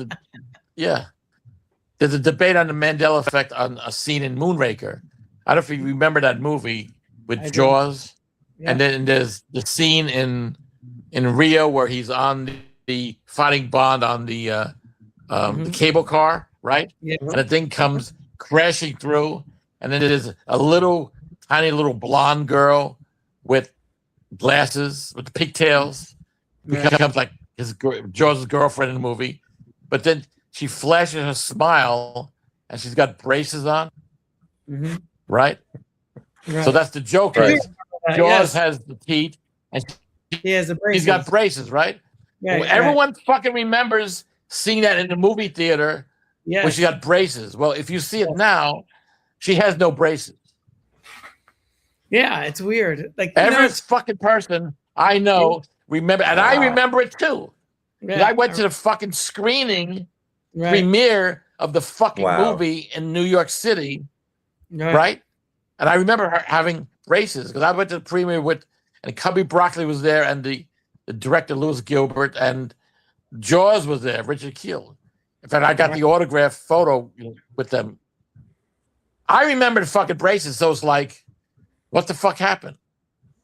Because I know they remastered this thing years ago. And the digital stuff. Someone decided to take out the braces. The Cosby Show, they have somebody. They took out Cosby? Well, no. No, they love that guy. There was a conversation in the Cosby Show between I forgot his name, the son. What was his name? Theo? Yeah, and his girlfriend. So someone was playing the digital version that was being streamed, and they did it side by side with a tape. And it's literally the digital version takes an alternate take and changes the conversation that they had, and then the VHS is still the same original. So it's not alternate reality stuff. It's actually they're literally going in and changing things. They're tailoring it, but why? Why it's the like fucking Cosby Show? That, right? In 1984, they did that though. In the book, they talk about going to. Oh yeah. No, I get it. But in 1984, they were also fucking the language. Yeah. Yes. right? So it was actually made more like little things like that's just annoying. Like Spielberg with this stupidity. We can't have guns. Let's make it walkie-talkies. Right. Or even George Lucas with Yes, his. yes. We need, I don't know, like some of the shit that he did with the new special edition, which was fun to watch. It was interesting to Oh, say. the thing with the who shot first, Solo or Greedo, right? Greedo, Right? right. They changed that. Well, you got the original. Well, the original version, of course, Solo did, and he changed it. But now Yeah. apparently next year they're going to show the original version. It did. But I gave Ray's son. I made copies of the DVDs of the original versions because I'd gotten from Australia years ago in the early 2000s before they were available here. Yeah, I have it on DVDs label. of the widescreen. Yeah. And it has the original version, yeah, without all the extra shit, you know. Right. Yeah, it's weird to do little stupid things like that, unless it's something like I don't know, something that, and even then I don't like it. Like there are people who have this idea that we should just erase all the bad stuff from the past. It's like, Right. Like, remember, no, Right. you need to see it because then you're like, movies like This in Seattle and all these other films. yeah, like there's shit that I watch now and I'm like, oh my God, we were fucking sexist as fuck. But you know what? It makes Yeah. you realize that we've grown. But they decided to change shit, you know, like when they remastered the Bond films a few years ago. They said, well, we're gonna fix this and that. So it's just little stupid shit. The scene in Goldfinger, and it's a special effects scene where you see the jet at the end smash into the ocean and explode, right? Well, if you look at it, you can see the fucking wires, right? Well, now they digitally remove the wires. Why? You know, it's that. But part of the fun is that, oh, look, you can see the fucking wires because it's, you know, it's a model, right? Right. We got a comment. I think the Mandela effect goes beyond movies, e.g., Monocle on Monopoly Man, Berenstain Bears. Yep, that's the second. Yep, exactly. Yeah. That's my nephew. Yep, the Berenstain Oh, Bears. there you go. Yeah, exactly. I remember the Berenstain Bears, and I remember the monocle on the guy as well. You know, Man, I'll give you Mandela effect. It's more from Spanish television. Mm. Anything else? So, but I can kind of explain this one. Have you ever seen Mazinger Z? yes, a long time. Yeah, of course. Mazinger, right? Bazinga, yeah. Of Yeah. course. Venus with the robot with the Yes. boob bombs. So Yes. in Spain, Right. we used to say the kids used to run around saying "fuego de pecho," like fire, you know, Yeah. chest fire, and then we would all run around saying "tetas fuera," which was boobs out, right? And a lot of us grew up thinking that was actually in the show, which it wasn't in the show. Right. We ran around as kids saying it so often, laughing Right. about the boob flying out, that boob missile, that I could kind of see how the Mandela effect would happen there. Because as a kid, you're thinking, oh my God, her boobs are shooting out. That's hilarious. Right. And then you run with it. But just a little piece of that Mandela effect. You know, it's always good to go back and see some stuff because you're like, oh. Well, for really me, don't I like think that. the Fruit of the Loom one is the most ridiculous because they're like, we never had a cornucopia. I was like, what are you talking about? Of course you Yeah, did.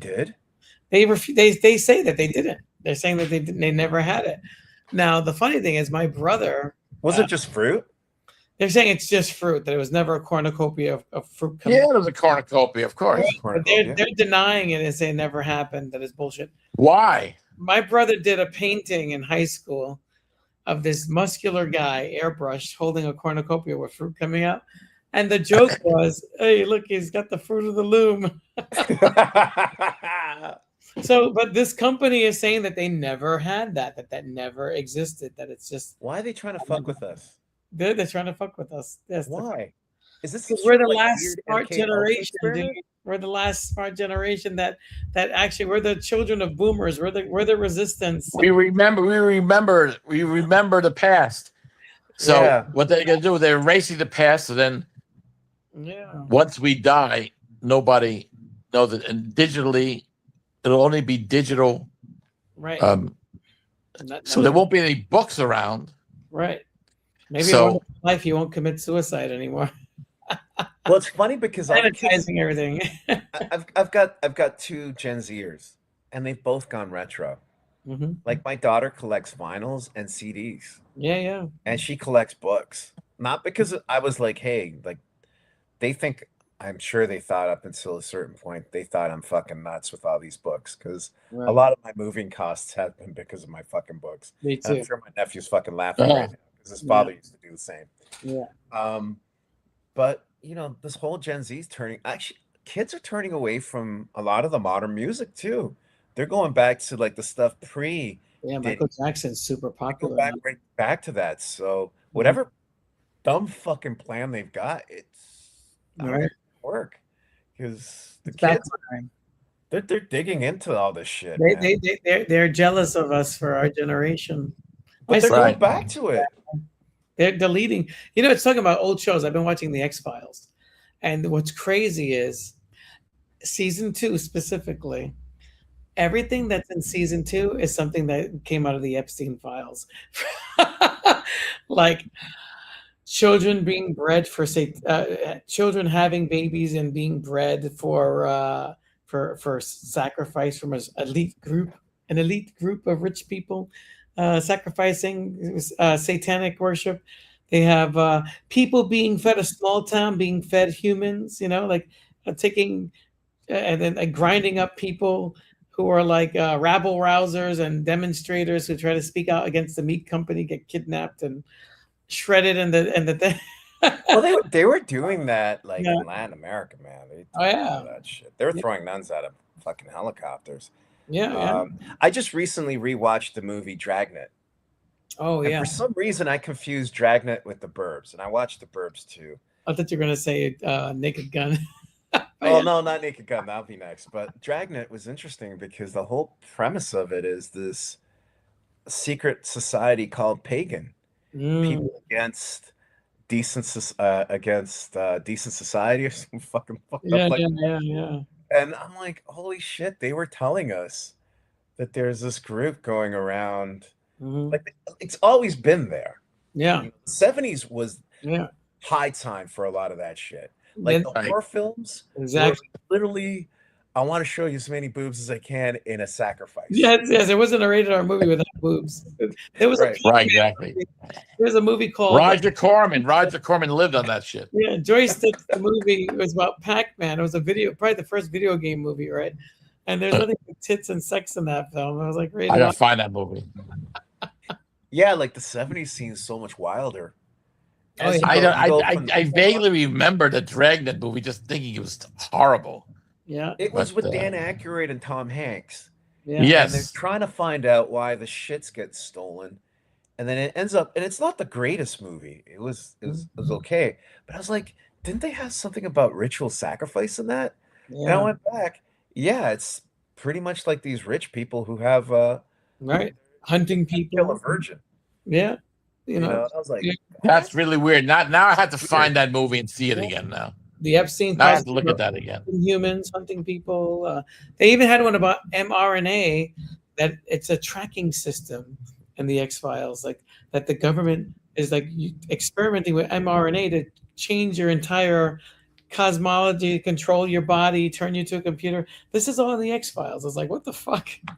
So it's like, Well, the most famous thing, of course, is the World Trade Center thing, right? yep, that was the Smoking Gunman season 1 in the summer of 2000. to tie it back to the 2001. beginning with the propaganda. Yeah. Something that a lot of people don't know, that forever and a day Hollywood's been working with the Pentagon. Yep. But it got Right. so bad after 9/11. Mhm. If you go to get your, you're going to have a script that has the military in it. Mhm. It has to be cleared through the Pentagon Right. Right. because they're going to use Right. the equipment.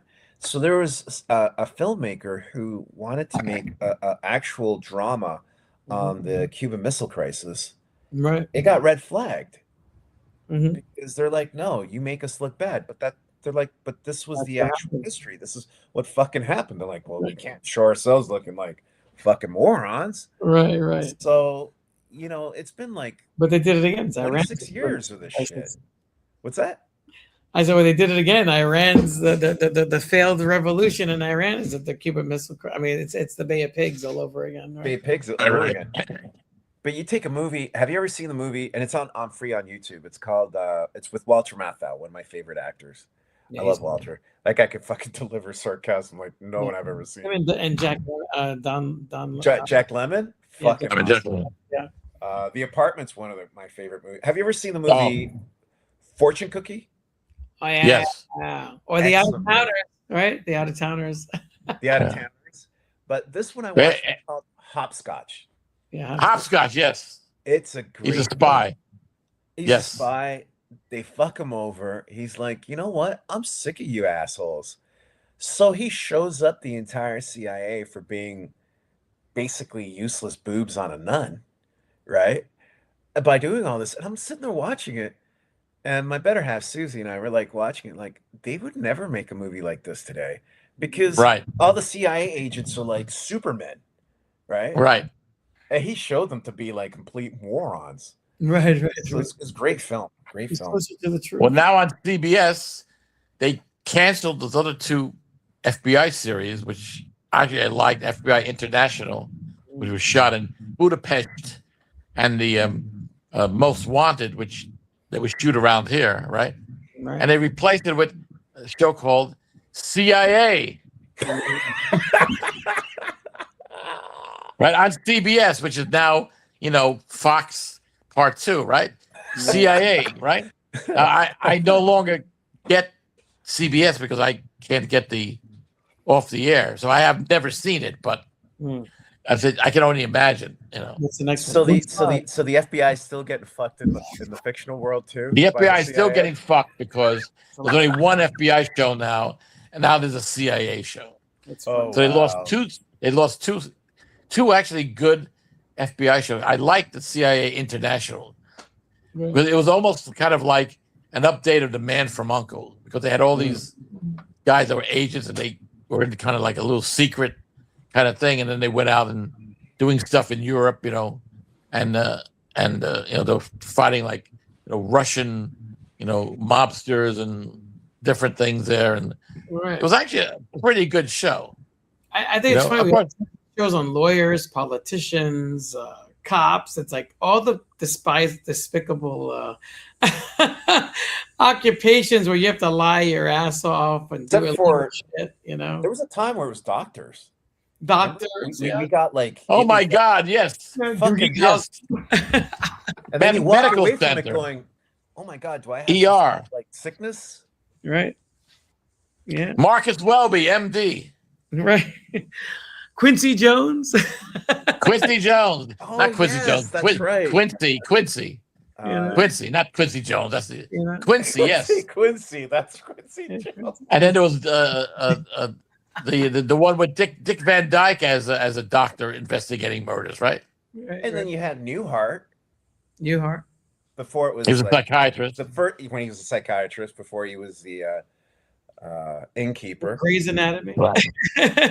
Grey's Anatomy, yeah. Okay. Scrubs. Scrubs. And then what's Yes. his name? Nurse Guy with the Jackie. cane, grumpy guy. Cool. I never watched it. The guy, the British guy, the grumpy guy. Oh yeah. House. Oh, House, yes. House, That was a great show. Yeah, It was a great show. yeah, You're I'll right. take You're the right. doctor. You're right. They don't have any. The Good Mother. Good Lord. That's like a lot of cop shows on The Rookie. Yeah. But you there's know, no firefighter shows really. No, not many. Not Well, they such- have Chicago Fire on This is NBC. That's it. Chicago. One show, Chicago Fire. No, it's like It's kind of interesting because things have kind of gone. It's interesting how if someone ever did a study on this, where society has a lot of cop shows versus a lot of robber shows, yeah. like where society is at that point. Right. Like there's one series I was actually pleasantly surprised how good it was because it's from Spain. Not that there's anything wrong. There's some really good television from Spain. I know what you're going to talk about. Yes. The in Spanish it's called Casa de Papel, but it's Yes. Money House. Yes. Money House. Yes. Holy crap! I watched that. Yes, and yes. I was like, Yeah. I haven't watched the last two seasons because they went ahead in time. But yeah, they were no, they it were wraps up robbing. nice. They were Yes. robbing. Was it the Bank of Spain or something of all the gold or whatever? show. The that first was was the a Money great. House, and then the Gold. Yes. Yes, That was and great. it's a great show. Yes, Which Yeah. got Great canceled, show. and then Netflix actually sponsored the last 2 seasons. So 4 and 5, the show got canceled, I think, in Spain in season 3, and then Netflix bought the series and then finished the story for a season. And now they did a Korean version, so they shot a Korean version with Korean actors. There's Really? also the spin-offs, and they actually, the same writing team wrote another series that debuted in Netflix, which looked pretty good. I think it's got a second season. It's about rich people going to this bunker, and they're all running away from a calamity. And it turns out there's no calamity; they're being hustled. I was like, Oh. "Whoa!" That's cool. I'm like, "Oh, I hope this gets a second season." Yeah. There was another show from Spain, which is really great. I think it only ran 2 seasons, and because I think there was actually a conclusion, but you probably will remember it. It came around. It was on the same time as Money House. It was about 2, I guess, strippers in this. Oh yeah, those are the same that's the same writing team. The Yes. it's the Sky Rojo. Oh, Yes. I've seen some of that. Yeah, Yeah. that Guy was really Rojo, good. yes. Yeah, that was intense. I think That is a great fucking that's series. good. Yeah. Yeah, And they had that guy that was like the crime boss running the strip club, Yeah, right? And then the ending of that was really great. yeah, that was intense. Where the but that was like, and there was actually some nudity on the show. Oh my God, nudity! Oh, know? they don't care about that. Spain it's is great. interesting Europe doesn't give a shit. what's interesting is that one of the ladies in that is in the last 2 seasons of Money House. Okay, She's married to the writer producer of those 2 series, right? the 3 series, because I think the series is called The Bunker. Yeah, Called. I have to look that one up now too. But yeah, that was a great series, and the actresses were hot too on that show. But that was like really, really, really, really, really great shows.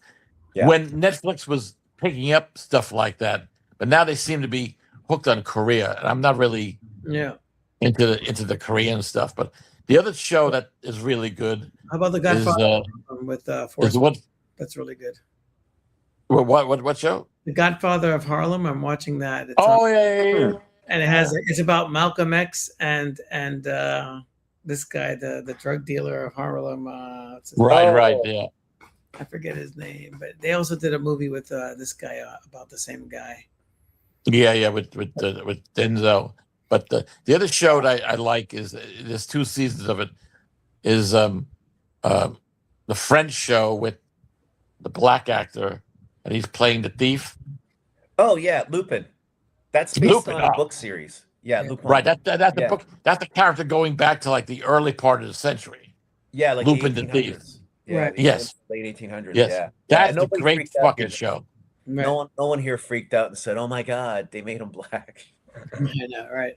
No one was like, "No." Yeah.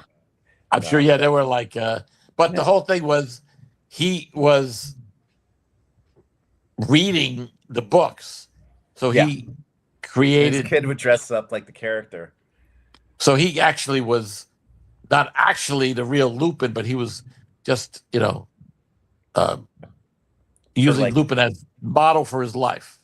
Yeah, Kind of Very like clever. somebody in a movie reading the James Bond novels and then deciding to become a secret agent and calling himself James Bond. So Right. yeah, that's a great, and he's a really good actor too. yeah. He is. He is. He's been in a few American movies, but Yeah, he's really Jurassic Park. fucking good.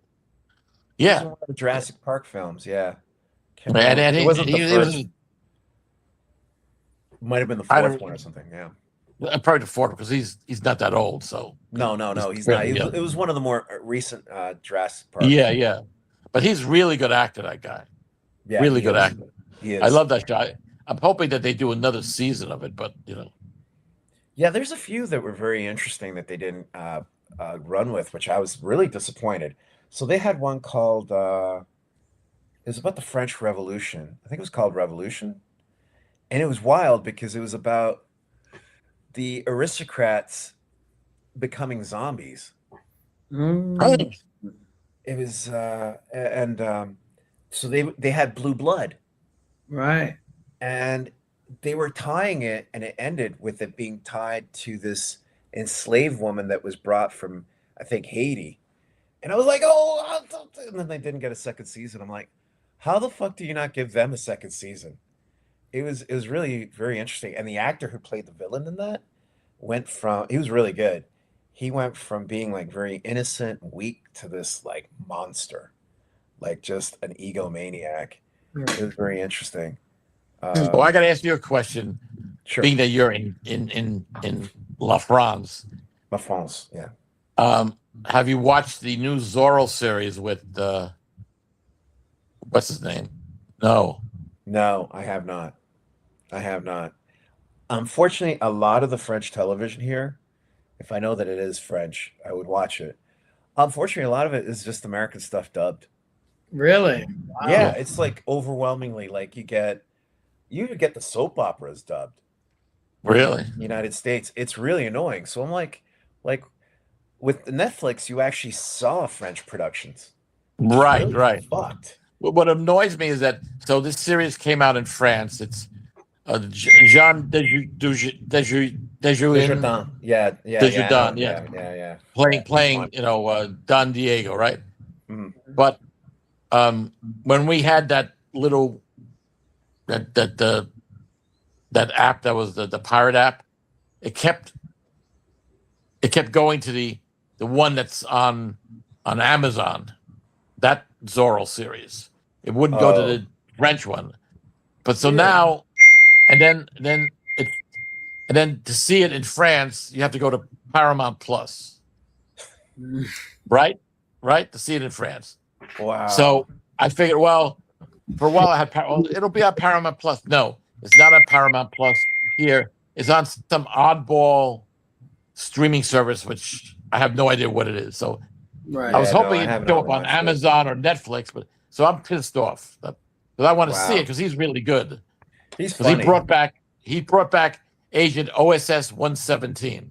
Yes, Which- him and the writer of it is the writer of it and the director of it is this really famous. His father's a very famous actor here in France. I forget his name, but Yeah, OSS 117 is fucking hilarious.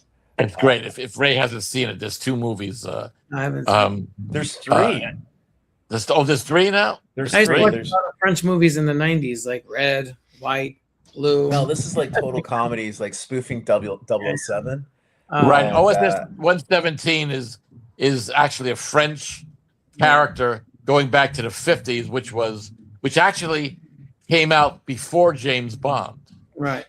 So Interesting. the character started before James Bond, right? Hmm. And so there's a whole series of movies in the 60s with OSS 17. One of them is played by John Gavin, who was an American actor, who actually was signed to be James Bond in Diamonds Are Forever when they couldn't get Connery, Right. and so he does one of his OS 17 movies. Takes place in Brazil. And filmed in Brazil. And he's quite good, as a secret agent, and takes part of the plot from Moonraker, which, actually Moonraker is still part of his plot, but the villain is Kurt Jurgens from Spy Who Loved Me, and then the girl in it is Luciana Paluzzi, who's from Thunderball. So later on, he got signed to be James Bond, but then they finally got Connery, so they paid him off, but he still had a percentage of the movie. Nice. Nice. So he actually was signed as James Bond, and also another guy that was signed as James Bond, and then they had it for Octopus. It was James Brolin. James Brolin. Oh, really? James, yeah, because it was because Roger Moore would have this deal every time he did a movie. He did one at a time. So he'd be like holding out for more money. So it's like they said, "Oh, fuck it, we'll sign this other guy." So James Brolin, right? But then Roger decided, "Okay, fine, we'll pay you off too." So all these guys got signed as James Bond and made money on it. But OSS 117, those movies are all on YouTube. They're really good. Yeah, they're really good, and a couple of them were done by the guy that's in Seven Voyages Sinbad, Kerwin Matthews, also played OSS 117. So those are really the best of the pseudo Bond films. Even though the character, they made a couple in the 50s with Eddie Constantine. You know who that is, right? Ray doesn't know who that is. No. Eddie Constantine was an American actor who went to France and became big in France. The biggest movie that he did is Alphaville by Godard. Oh, yes. Alphaville. Yes. I know Alphaville. I own that. Because the character he played in all these movies, these spy movies, was called Lemmy Caution. Interesting. So there's a whole slew of Lemmy Caution movies that really have never been released here, but they're all on YouTube in French. So yeah, there's a lot of French films. There's a lot of them. Amelie and Betty Blue. Betty Blue. Betty Blue, great movie. I have a DVD somewhere. That's a great fucking movie. The unrated version. Right. The extended cut is the better one. You know? Yeah, a lot of. But what I want to see is the live action Asterix movies. There's one Asterix and Cleopatra with Monica Bellucci as Cleopatra. Yeah, those they run those here on Netflix. No, they don't run any of that. They don't run any of that stuff here. That's crazy. They've never run any of that stuff here. Even the cartoons.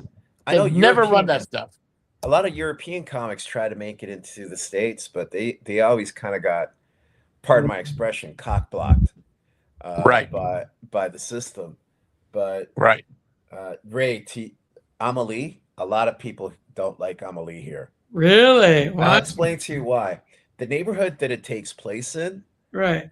And I enjoy Amelie, like, but a lot of French people feel like it gives the wrong impression of France. Right. But the neighborhood that it takes place in, Montmartre, is very diverse. Right. The portion that they show has always been like the red light district because Moulin Rouge is not too far away. Right. Moulin Rouge is the original gentleman's club. I love her as well. Right. But not too far from there is the actual. I hate the movie. I hate the movie. You hate the movie Amelie? No. Moulin Rouge. The new one. Yeah. So not too far from there is the actual African neighborhood in Paris. Right. So they're like, how do you not have more black people in this? Yeah. Oh, Night on Earth had that Paris scene with the cab driver. Well, the cab driver is black, right? Black, yeah. Yeah. Is Benin from Benin? So yeah, there's that. I found out that a lot of people, they're like, yeah, it gives the wrong impression. I feel the same thing about every New York movie. Every movie that's filmed in New York virtually has all white people, no blacks, no Hispanics, no Arabs, no Hindus, no Chinese. It's like Friends. Manhattan is all white when they. That's why people get mad. See, Hollywood is at fault because they choose not to be diverse. And then when people in these rural areas that don't have people of color start seeing people of color, they get offended. They can't deal with it. That I think happens to Paris too. People get here and they'll be like, holy shit, there's so many, and then they think it just happened. Then they think it's like immigrants. There's a long fucking history of this. Right. Like, people have been here. France and Senegal has had a relationship for 357 years. Mm-hmm. Mostly a bad relationship for Senegal. Right. But that's not even including Algeria, Morocco. Korea gave more money to fucking Senegal than fucking France. They're helping them rebuild and reconstruct. A lot of parts of Africa, North Korea. Now, to your OSS 117, what you were saying, there's 3. So there's the first one where he ends up, I think it's Morocco. Mm-hmm. Yeah. The second one is in Rio. Mm-hmm. And the third one, which just came out about 3 years ago or so, it's in Africa. Right. And That one, I don't know if that one's been released here. I have to go check it. yeah, you have to check it out. They're all hilarious, but they're all like, Oh, they're great. They're great. They're such they're hilarious. spoofs of that whole genre, you know. But Like he's good. I don't know if you remember, he's sitting there with his boss, and his boss says, "Yeah," brings up something about the Vichy government and betraying. He's like, "That happened," and he's like, he just changes the topic. It's like, yeah, you guys did do that. And the one, with Well, go ahead. there was the other one where he's sitting and he's talking to the American, Right. and the American only speaks in English, and he's like swearing, "You stupid," blah blah blah. And he's swearing at him. It's hilarious. Right. And these movies take place, I think, in the 60s or 70s. So Yeah, so yeah, they're not contemporary, which yeah. is good because you can't really. That's the problem. It's like now the spy movies is like you can't do James Bond now because everyone has a James Bond gadget now. Yeah. And every I mean, everything is a gadget now. Yeah. They have to. This next one, they got to go back to the 60s or 70s because he's the one with the gadgets. Now we're the ones with the gadgets. What are you gonna fucking give him? Exactly. And then there's cameras everywhere. So how's he gonna be a secret agent? They can fucking monitor him everywhere. So what Right. is the fucking point? Because most of the CIA guys or whatever, everyone's doing this shit on computers and remote, right? They don't have that many people that are, you know, undercover, whatever. So what are you gonna do? A James Bond movie where he's sitting behind a fucking computer screen for 3 hours? Basically, Mission Impossible. Right? Well, Mission Impossible is, but yeah, it's like I don't know. I don't give any. I'm not looking forward for this next Bond film. It's just unless they do it a retro. Because everyone's saying, do a remake of From Russia with Love, set it in the 60s or 70s. Exactly. Kind of like know? a period piece. Exactly. Yeah. Because Bond's the period piece. I'm sorry, you can't do. I mean, you know, if you look at the old movies, it's, oh my God, he's a sexual harassment predator. You know, Actually, you know. There's the movie. He gets sued for sexual harassment. There you go. That's in the next film. Yeah, that's the next That's film. the next. He's got sued. That's the next film. I mean, you look at, you know, some of the stuff he did in the early Connery movies, like holy shit, you know. Yeah, there's It's some like, stuff. There's I mean, some so, stuff. I mean, it's great stuff, but like, I'm surprised that they don't go refilm that stuff. You know, oh no, we're gonna change that with AI. You know, Connery, Well- James is not gonna slap, you know, whatever. You know, he's just gonna talk to her, whatever. That's the thing in movies. Whenever you always had women going crazy, and the dude always slapped her. Right. Every Exactly. movie. Airplane. It's like smack. It's like, There's a whole line of people smacking her. yes, That airplane. scene in On Her Majesty's Secret Service where Emma Peel, Dinah Rigg pulls the gun on Lazenby as Bond, and then he grabs it out of her hand, and then he goes and slaps her. You know, it's like that wouldn't go today. Oh no, yes, that's the kid. You know, It'd be hilarious. She slapped him back. right? Exactly. Right. Exactly. You know, and then he'd run away crying. Oh, you slapped me." Yeah. Like Napoleon Dynamite or whatever. He's like, Oh God, it's like you know, it's like, and the other thing that was like terrible was that Man from Uncle movie was just bad. with Henry Cavill, right? Yeah, I mean there were some good parts in it, but it was bad because they were basically not trying to do the TV show. In fact, Cavill had never seen the TV show. You talking about the Man from Uncle? Yeah, That was Yeah, how old is He- Cavill? That was fun. Cavill is like 40 now. Yeah, he would have been too young for that. Yeah, because they And weren't he's British, rerunning that. too, so. Yeah, they wouldn't be rerunning that in the UK. So yeah, he wouldn't have seen it.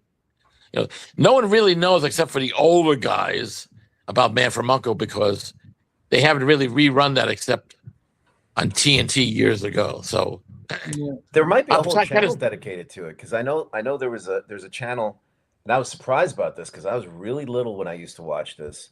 Space 1999. That was a yeah, Yeah. There's a whole channel where they live stream episodes on YouTube. Yeah. It's all over YouTube too. Yeah. Amazon too. You can watch it on Amazon.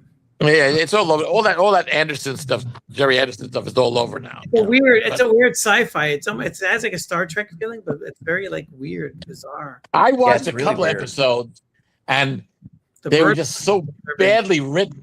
The effects are great, but they were so badly written. It's like I was looking like, oh my god, why the fuck are they doing this? You know, it's like, yeah. you know, I mean, they had these aliens coming, right? So immediately the first thing is like Kirk would be like Picard would be, you know, open up a channel to speak to them, right? No, the first thing they're doing is send out the Eagles and attack them.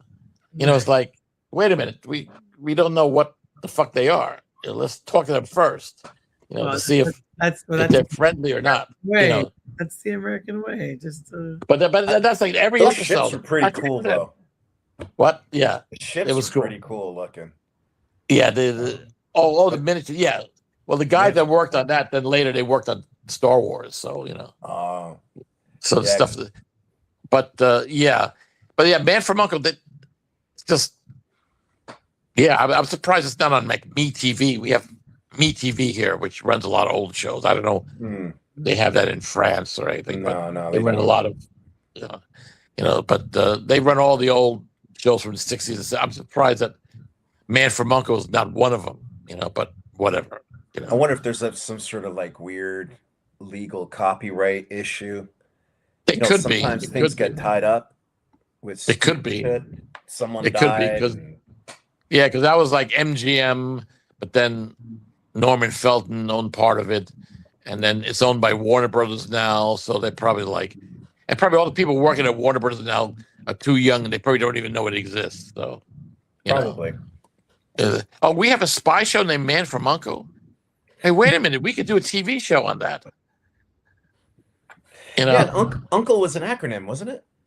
United Network Command for Law Enforcement. That's right. And actually, in the beginning, when it was first being developed, Norman Felton, the producer, actually approached Ian Fleming, and Ian Fleming actually wrote the original outline for the show. So he came up with the name Napoleon Solo, April Dancer, the basic premise. But then Cubby Broccoli from Bond said, "Oh, wait a minute, hold it. We're doing these fucking spy movies that we're paying you for." It's like, no, you can't go and start a competing fucking spy thing. So it's like, so we're going to sue Ian Fleming, right? Mm-hmm. And so Ian Fleming said, okay, here, pay me $1 for all the shit I've written for you already, and don't put my name on it, you know. Wow. So then they, you know, so basically Ian Fleming came up with the original concept for U.N.C.L.E., you know. UNCLE. But that's the but yeah, it's like Warner Brothers. Hey, wait, we have a spy series, so we could do our own movies like James Bond. Oh, wait a minute, you know. That brings me. You made me think of something on this side of the pond. They had The Prisoner. I don't know if you've ever watched The Prisoner. That's a great. Oh, series. of course. Are you kidding? We grew up on that with the giant bubble. You know, I am not a number. I am a free man. Do you remember the movie The Rock with Sean Connery? And it was almost like he played this retired right Bond type character doing the prison. Right. Everyone said that it's really a James Bond movie. That he's really playing James Bond. That's the fan thing. Cage, Was that the one with Catherine Zeta-Jones in it too? Or no, Nicolas that's another Cage? one. Nicolas Cage. That's another one with Catherine Zeta-Jones. That's a different movie. But now the whole thing behind The Prisoner is the thing behind that, which is that he really is, because he was supposed to be a secret agent that then becomes, you know, whatever.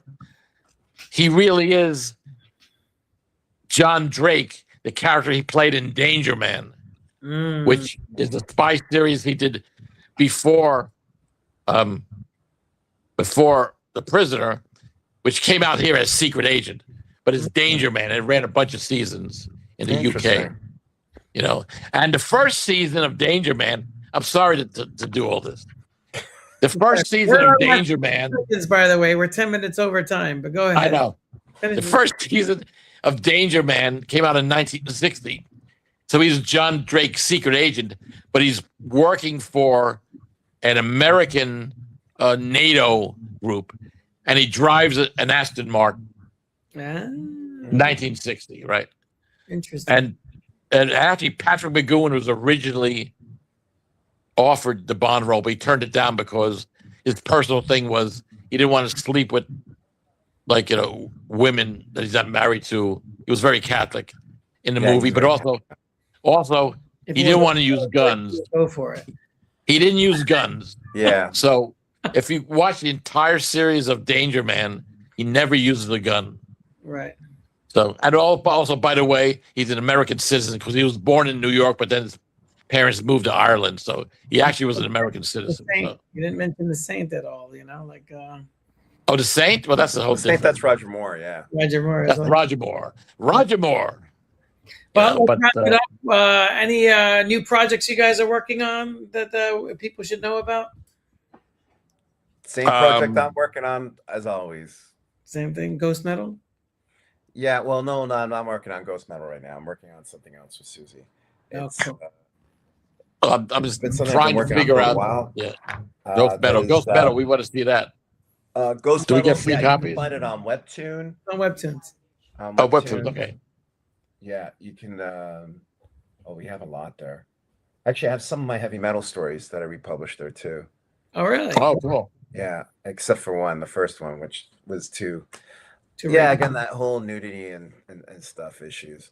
But I'm working on, Susie and I are working on remixing a story by Dumas, 2 stories. Nice. Our story that he did called The Pale Lady, and he wrote a story. You're gonna think this is fucking nuts, but it's true. Called Chateau Epstein. Nah, Oh my God.